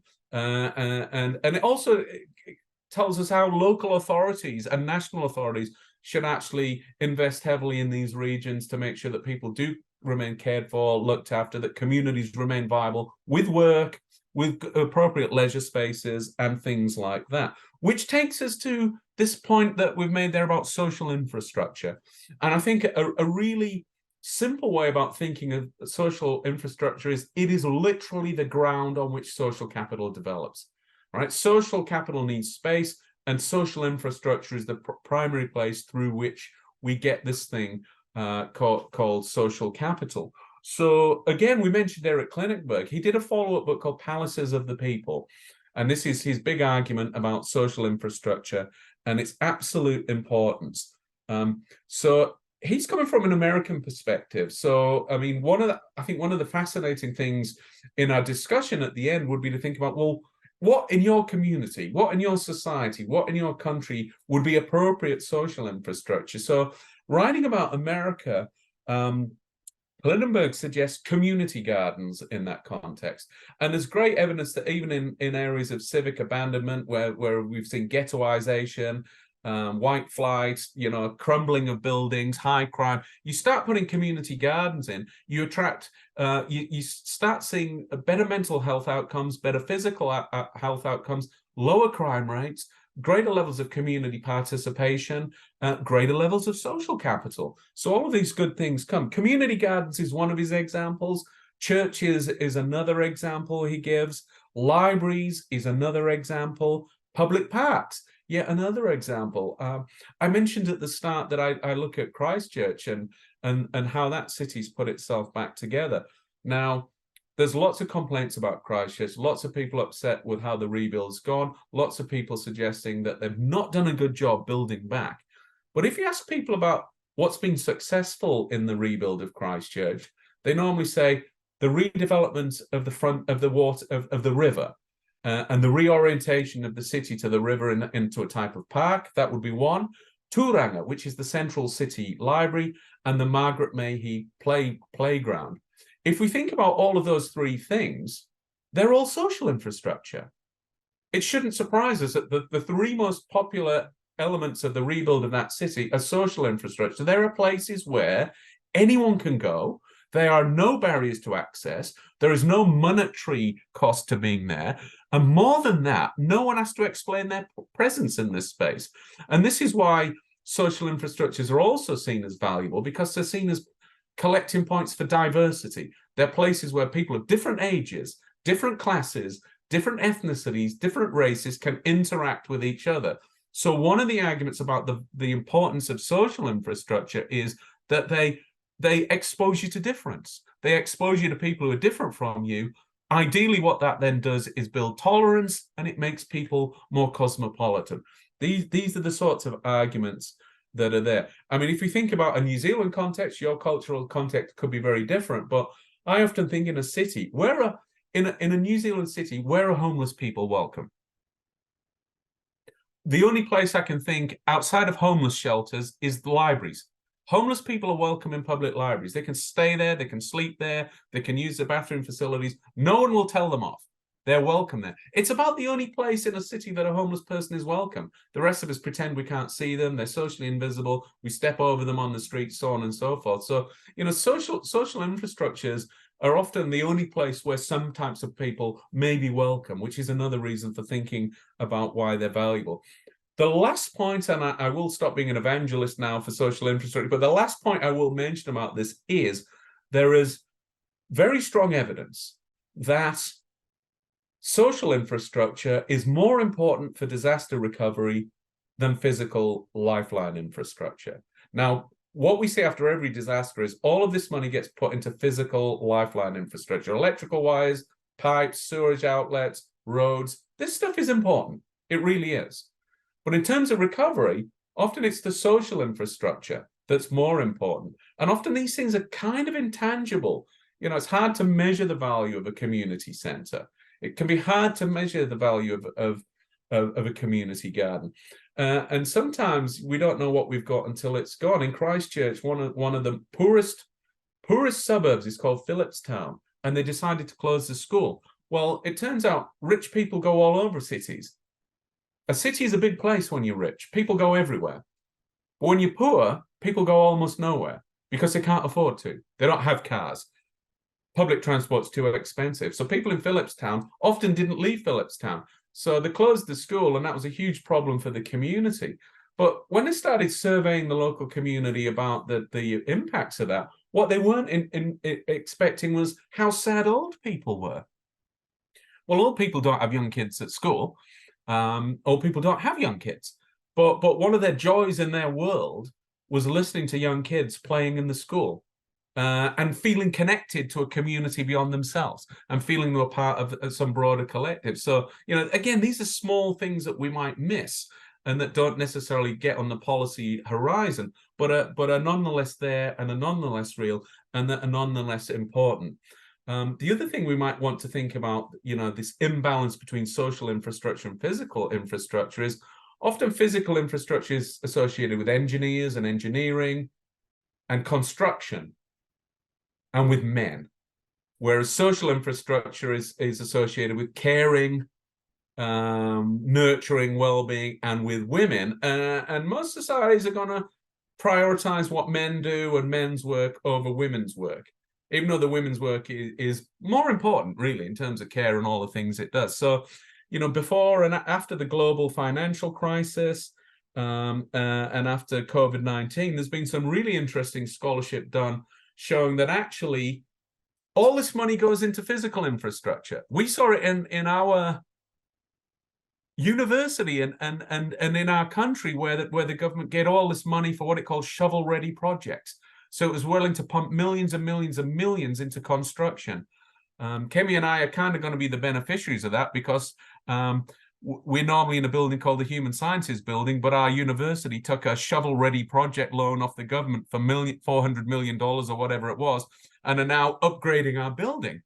But actually, there's a lot of literature now from social scientists, primarily economists, telling us that actually, if we put that money into social infrastructure instead, we do a better job, we create more jobs, and not only more jobs for women, for men as well. But one of our problems is in most countries in the world, physical lifeline infrastructure is an investment. You know, governments count that as an investment. Social infrastructure is seen as an expenditure and a cost. And actually, Kemi's colleagues in the PPI, including Jennifer Curtin, have written about this, right? So there is a PPI opinion piece on exactly this. I'm sure we could get to you. So that's, you know, really important, social infrastructure. We can't stress that enough. The final point there is preparing for failure, mitigation. It is unambiguously true that prevention is better than cure. Mitigation is an excellent return on investment, right?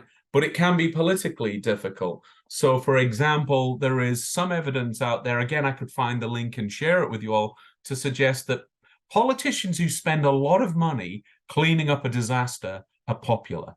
Electorates love them. This is a great opportunity for a politician to generate a lot of political capital, fixing up a disaster.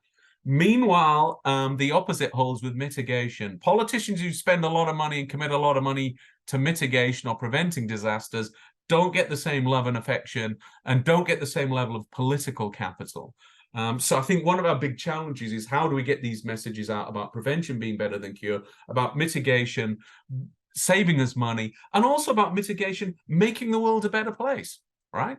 I mean, it's great if a disaster doesn't happen. You know, what's the worst that happens if we make the world a better place? That's a good thing. So there's a lot of money to be saved on mitigation. Let me give you a few examples. This is literature from FEMA, the Federal Emergency Management Agency in the US. They've found that for every dollar spent on mitigation, ultimately you're going to save $4 cleaning up after a disaster. So that is a pretty spectacular return on investment, quadrupling your money effectively. Most of us would do that if it was a personal investment. So that's a pretty impressive statistic. If we look at the National Institute of Building Sciences, this is also a US-based institution, they repeat that figure.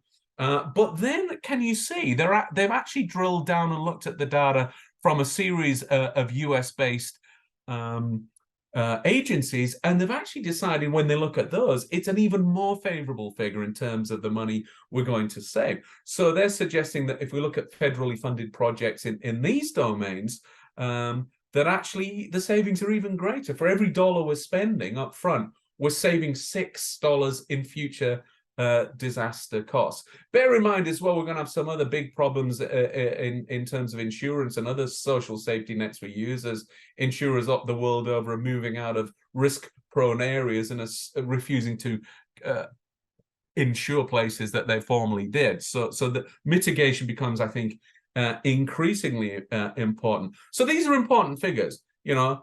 Saving $4 for every dollar we spend, saving $6 for every dollar we spend, but they pale into comparison with pandemic mitigation. Pandemic, the clue is in the name. Pandemics affect the whole world. They affect everything. We feel these effects at all scales: education, work, travel, all sorts of business, hospitality, leisure, you name it. It's hard to imagine a thing that hasn't been impacted by COVID-19. So if we think about what's going on here, you know, if we spent spending 27 billion, isn't this confusing? Why they've gone in two different currencies in the same sentences between US dollars and British pounds sterling, I have no idea.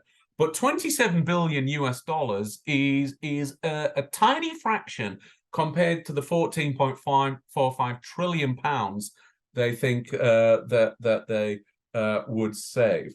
Right, so you know, for pandemics, you know, it really is a no-brainer. You've got to outbreaks are inevitable, but pandemics are a matter of choice, right? We can actually prevent pandemics. So there is we do then come to some really important considerations for us in terms of mitigation. Obviously, to do that mitigation, point one, we need resources, right? We do need the resources.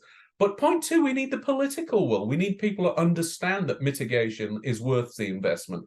We need people to understand that, all right, you might not get the credit for this, but you are making the world a better place. And ultimately, that's what's important to us here. So here's a statistic, again, showing what we could do and what the costs would be, and then what the savings would be. So we can do, we can monitor and try and illegalize the wildlife trade. I saw only in the last week, a group had managed to synthesize and get the genetic code for rhinoceros horns and produce it genetically identical to an actual rhinoceros horn. So they can now grow rhinoceros horns in the lab, and they're hoping to flood the Chinese market with rhinoceros horns so that it totally drives down the cost, so that it then makes poaching economically unfeasible. Of course, there's different ways in which we can contain livestock and think about how we might reduce spillover costs there. We can build epidemiological fire breaks between virgin forest and where we farm. We can close down wet markets. We can stop wild meat trade. There's a whole bunch of things we can do, right? So there's all sorts of mitigation we can do. All right, we've talked about resilience a bit, but it's not a panacea, and there are plenty of criticisms to be made about it.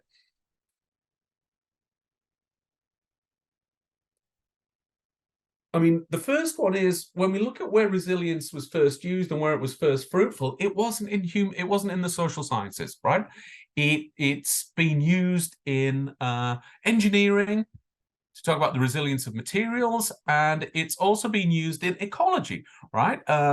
And so one of the things is this concept that really is to do with niches and ecosystems and non-human forms, or metals and so forth.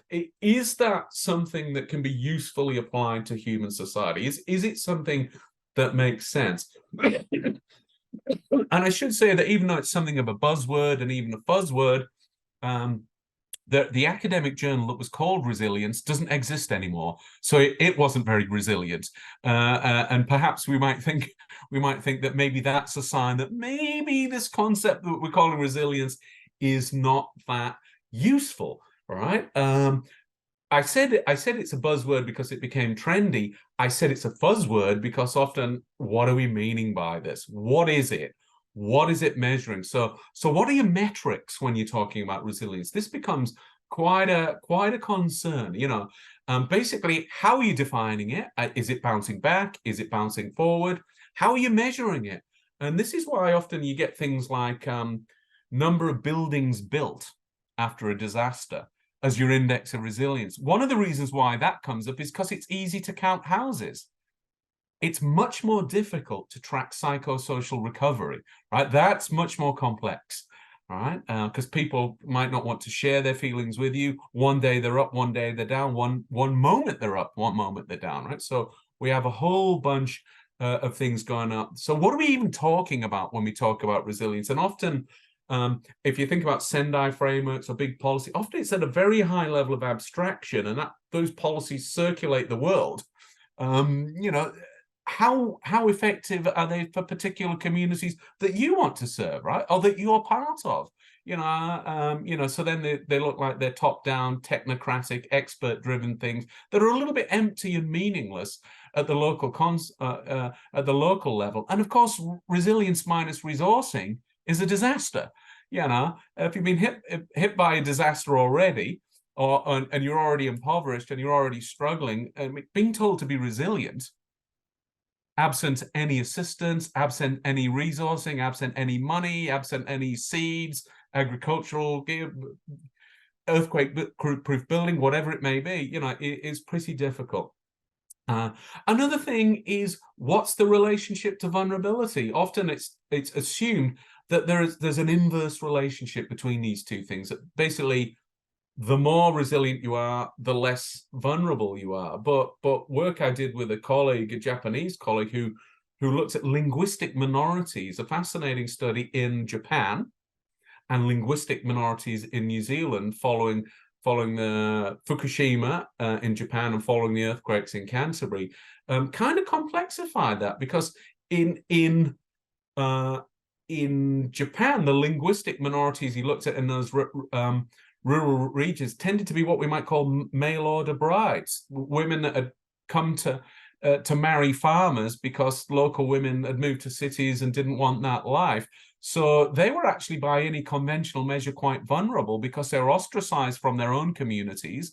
Often the family they'd married into, you know, their husbands very much liked them, they loved them, but often the families were deeply discriminatory towards them, judgmental towards them. So these were women that faced what we might call everyday disasters, racism, discrimination, ostracism, and of course they were vulnerable in another sense, that even the women that could speak Japanese, often they couldn't understand the very formal Japanese that tsunami warnings, for example, were given in. So they didn't understand the disaster warnings. So they were by any conventional understanding vulnerable people, but they were very resilient people as well. They'd moved across countries. They'd taken enormous risks with their lives. They'd dealt with discrimination on a daily basis. They dealt with racism. They dealt with hardship. So actually, when the tsunami struck, they were often the most resilient people in their communities, and they could organize with other people, including people in the countries they came from, like Korea, like China, like the Philippines. They could get resources in. And often their social standing after the disaster went up because the families they were married into suddenly saw how strong they were, how capable they were, how well they looked after everyone else. So that relationship of vulnerability to resilience is interesting. In Christchurch, Shinya was looking at the linguistic minorities there tended to be refugees. So these were people, again, that might be in a sense vulnerable. Often they were dealing with racism, discrimination, problems in the housing market, problems in the labor market. But these were people that had survived wars, right? These were people, and they'd say things like, look, it might have been bad, but no one was trying to kill me. No, I had to flee across a desert to survive, right? No one was shooting at me here. So these people often became the heroes in their local communities because they'd dealt with a lot of hardship in the past. Whereas the local middle-class people that had led good lives and were very comfortable didn't know what to do when the power went out, didn't know what to do when their toilets didn't flush, didn't know what to do when half their house fell down. This was outside of their orbit of experience. So actually some of the most privileged people in that society that we might have seen as the least resilient actually became the most vulnerable, which is kind of interesting. Also about resilience can be individualizing, just like vulnerability. People are expected to be resilient, but if they're not given resources and they're not supported, how are they meant to do that? So it can, much like that whole literature on vulnerability, be victim blaming. I think the last thing, and this could be something interesting to come up in discussion also, is this is a pretty generic concept, and it's a Western concept. Most of the world are not Western, right? So is this culturally appropriate for them? Arguably not. We're in Aotearoa, New Zealand. We're a settler society. My Māori colleagues say, actually, I don't like the idea of resilience. Why should I be resilient to racism? Why should I be resilient to structural disadvantage, right? Why should I be resilient to the ongoing disaster that's colonization? I shouldn't have to be resilient to any of those things. I reject that, right? I don't want to return to the status quo. The normal functioning of your society, Pākehā white mainstream society, is actually an everyday disaster for us. So, if I talk to my Māori colleagues, they prefer words like resistance to resilience, because they see that the system is producing many of the disasters they have to face. And so again, you might have some really interesting points to make there. But I think now I see there's 16 things in the chat. I haven't opened the chat yet or looked at anything. So I would very much like to see, I haven't seen any comment yet. So I'd very much like to read the comments and very much like to open the forum to discussion and to hear your thoughts on more culturally appropriate concepts than resilience, what might count as social infrastructure in your communities and things like that.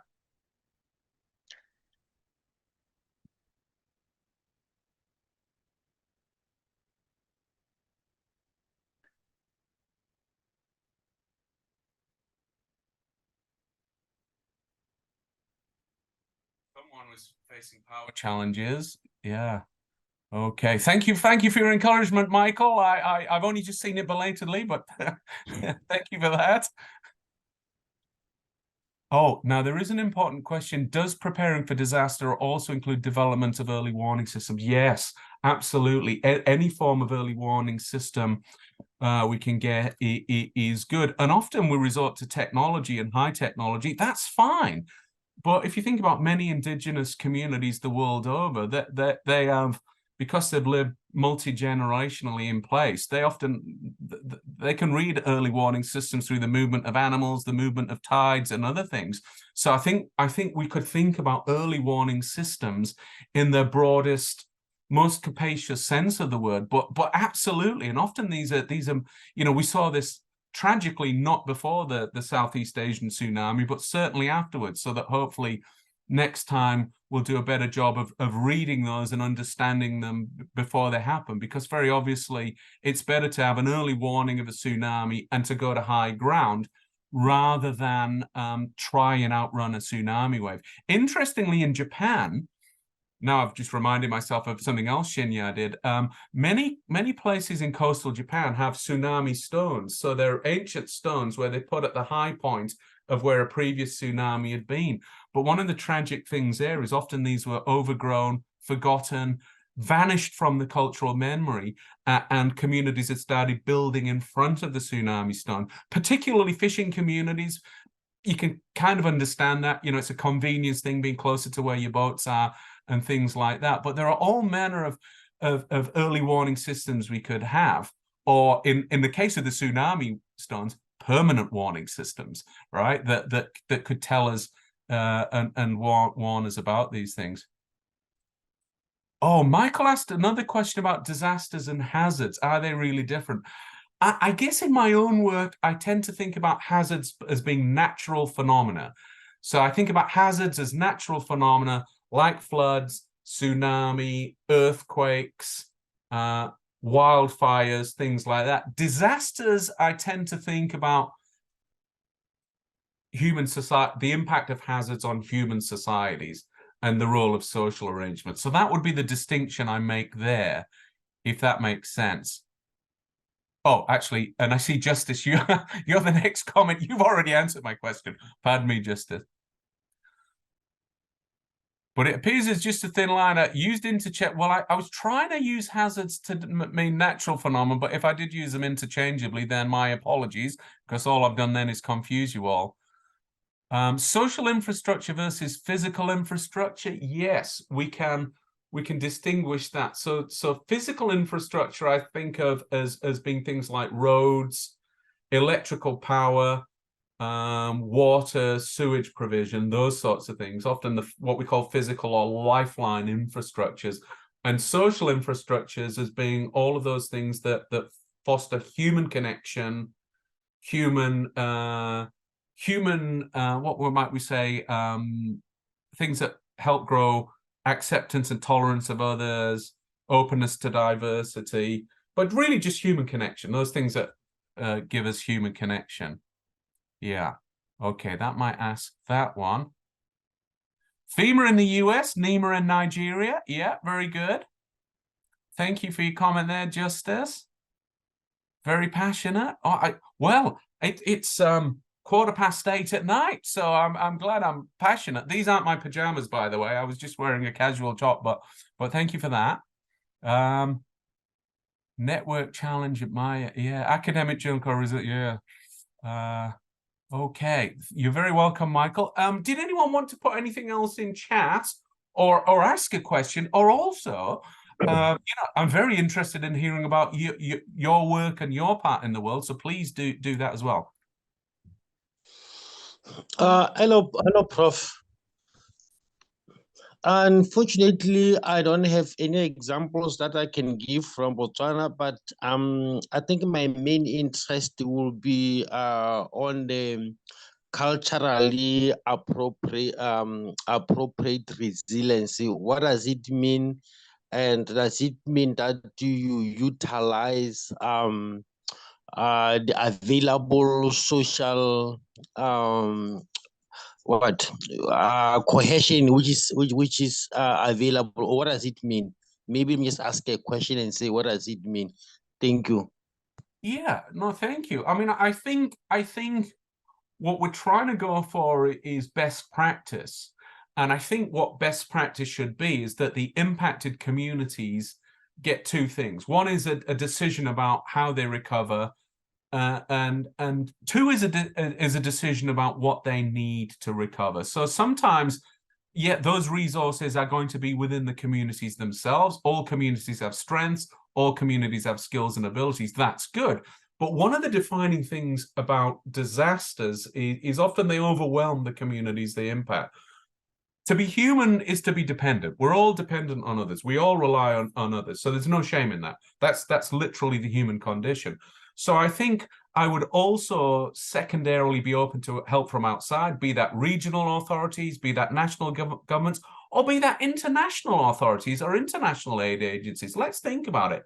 So many places in the world are in such a poor position because other countries exploited them and extracted their resources and took wealth from them, right? So I don't think anyone should feel any guilt in getting some modest return of resources, right? That's all we're talking about. So there's no one has to apologize for that. So I think, yes, drawing on international and humanitarian and NGO networks is also useful. But I think the key for me is thinking, how do local people rebuild their own worlds? And being heard is such an important thing. Like I'm a sociologist, I often think, well, we're going to see things around poverty, we're going to see things around class, we're going to see things around ethnic inequality. The City Pulse surveys in Christchurch have got something like 35,000 separate respondents. They survey all these people all the time. One of the more interesting things about how people feel about the recovery in that city is, do they feel heard? People that live in that city and think they've been heard are quite happy and they're quite satisfied with the recovery. People who don't feel included and don't feel like they're being heard are not happy. So I think one of the interesting learnings from that is, how do we connect people? How do people get heard? And beyond being heard, how do we enact their wishes? And how do we empower them? So often that does necessarily come with resources, not just responsibility, but the resources to act as well. So I think in any community, you want to think about, how do we include people? How do people get heard? How do we resource them? And how do they get to define their own futures? I hope that answers the question. Steve, there's another question in the chat box from Nancy. Yeah. Well, it is true, yes. So it's not, this is an important point, Nancy, so thank you for asking. It's not simply that we get disasters that start as natural hazards, things external to society that then impact on us. In fact, many of the worst things that afflict us now are disasters of our own making, aren't they? They are disasters created within our societies. Excuse me. One of the more obvious things for me there would be climate change, right? Anthropogenic climate change. This has been, it might come to us, it might feel like a natural disaster because it's extreme weather events, but it's extreme weather events that we're basically creating and causing. So yes, we have to manage them. Yes, I think these human-induced disasters, as Justice has pointed out, are really important. But I think there we have a really big challenge, because often if we think about climate change, who are the great causes of climate change? We could think at an industrial level, it's a handful of small fossil fuel companies. At national levels, it is North America, it's Western Europe, it's parts of the Middle East. They're the causes of this disaster, but who are going to get impacted by it? Sub-Saharan Africa is getting smashed by it. Parts of Asia are. The Pacific Island states, you know, who are our knee neighbors, they are, right? So then we've got to think about what are the mechanisms through which we make the people that cause these disasters pay for them. You know, energy reparations, other things like that. These are some of the challenges of our time, because often there are massive distances, spatial distances, and even temporal distances between who's causing these disasters and who suffers their consequences. But I think this is an important thing to think about, how we connect as a species, and how we think about our responsibilities as humans, and so forth. So it is a deep problem. I mean, pollution is another classic one. You know, that drifts across entire regions, be it through the water or through seas or through the atmosphere. So I think also we need much stronger global governance mechanisms than we have. I mean, one of my frustrations is, have you noticed how politicians always put everything in the future? We're going to get some really good CO2 emission targets, but they're always in the future. We need to be doing these things now, I think. Yeah. Okay. Okay, thank you, hello, can you hear Matthew. me?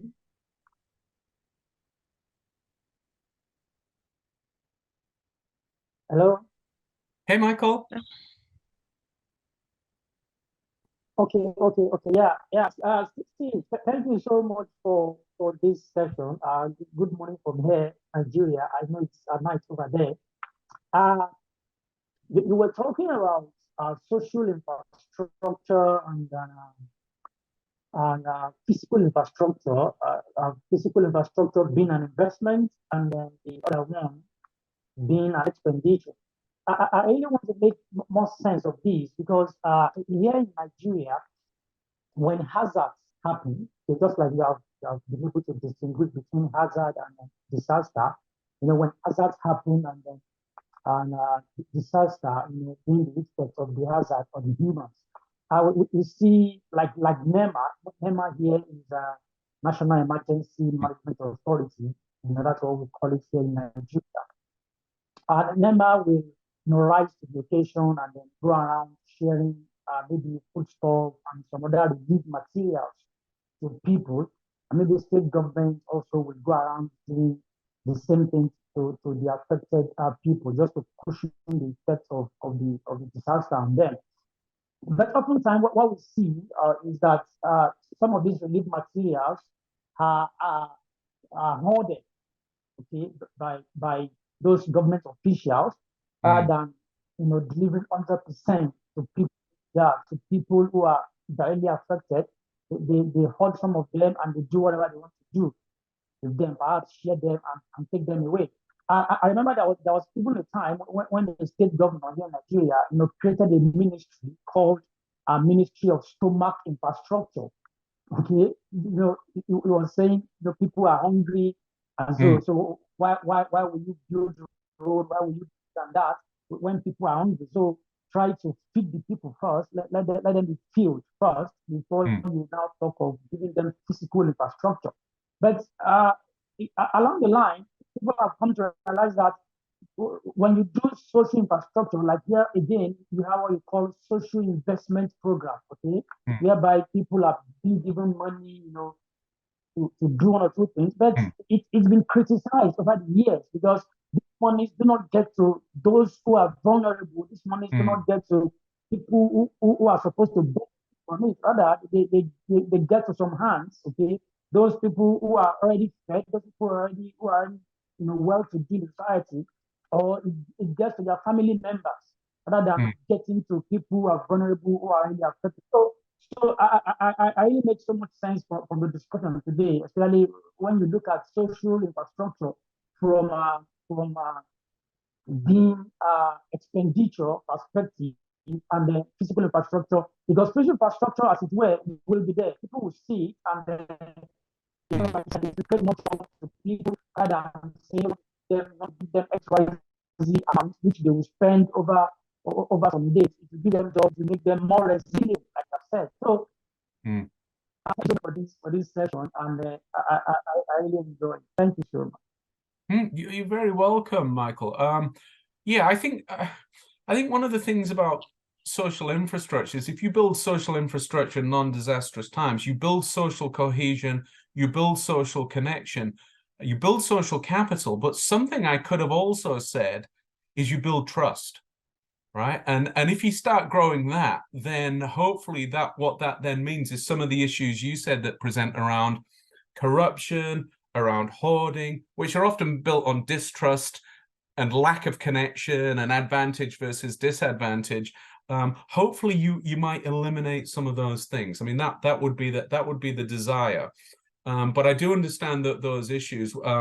I mentioned at the start that I've done some work with a colleague from Nepal, a PhD student, and you know that was a big issue there. He was really interested in caste discrimination and how people in lower castes, like the Dalit, were routinely passed over, so they weren't given the same resources. You know, so they often weren't allowed to drink at the same water fountains.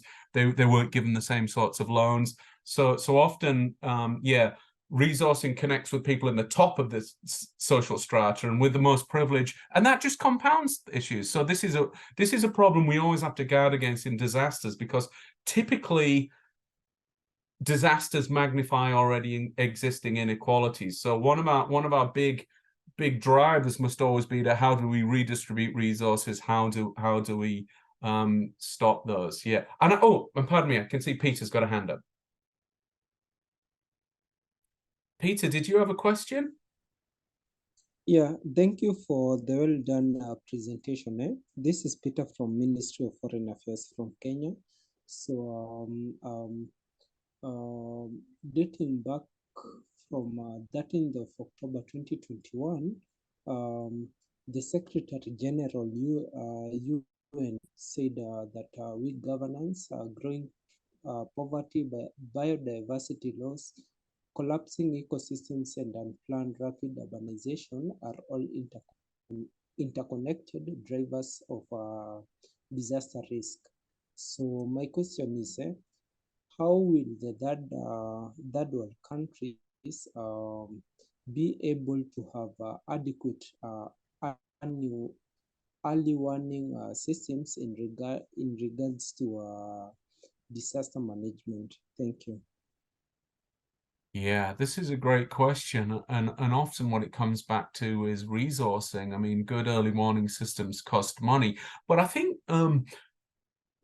drawing back to the earlier points, there's lots of tribally based, indigenously based, local based understandings of how environments work. So one could draw on them. Lots of communities have also engaged in what we might call citizen science or co-production, or there's various words for this. So these are just different ways of involving communities in such things as disaster mitigation, disaster warning, or in your case, early warning. So there's been, for example, some really successful projects in places like Indonesia, Jakarta, an incredibly flood-prone city, about how you might harvest social media, tweets, and things like that. So, I mean, most people these days have mobile phone access. It's easier to have that technology than many others.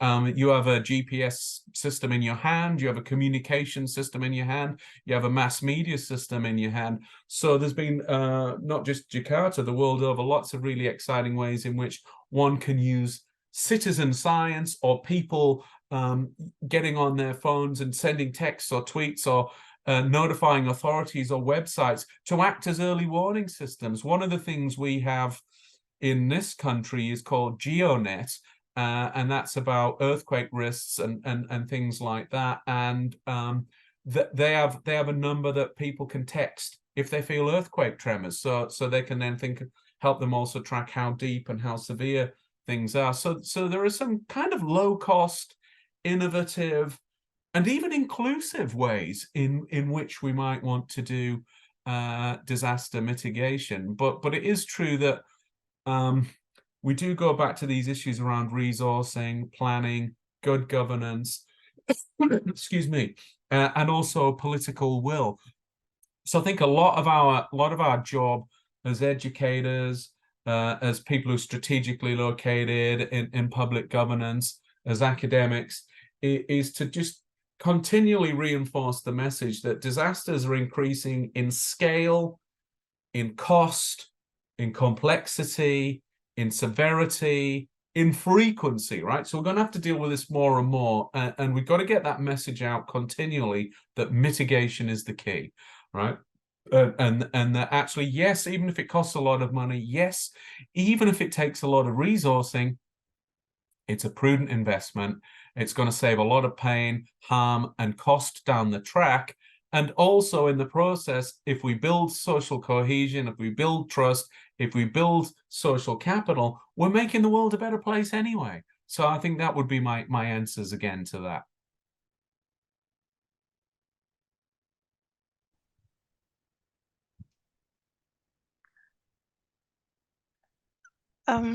Okay, Steve, is that the end of the session? Because we just have 2 minutes to the close of the session. Of course, yes. I've talked way longer than I planned, and you poor people have been doing a long time on this. So yes, totally. My apologies. That's okay. So in case any of you have any other questions, you can just pop it into the chat box or send it across. Then I can send it to Steve. Yeah. Absolutely. Yeah, and get his response and pop it up in the discussion board on Canvas. So here, thank you so much, Steve, for that interesting session. Thank you, Yeah, everybody. I also enjoyed it, and I can see that so many of them also enjoyed it. Thank you so much for coming around and enlightening us. We really appreciate. So here I will just quickly say the closing character as based on our usual practice before we end the session. So I'll say this. Kaito kaitato katwa tayo te aroa mete marutwa tie mariora. So what I've just said is, may peace, love, and safety be upon us all. Te mariora. Thank you so much all for joining the session, and we hope to see you all for the next session next week. And you'll be learning more about climate change and sustainable development. So we hope to see you all. Thank you, everyone. Take care. All the best. Bye. Have a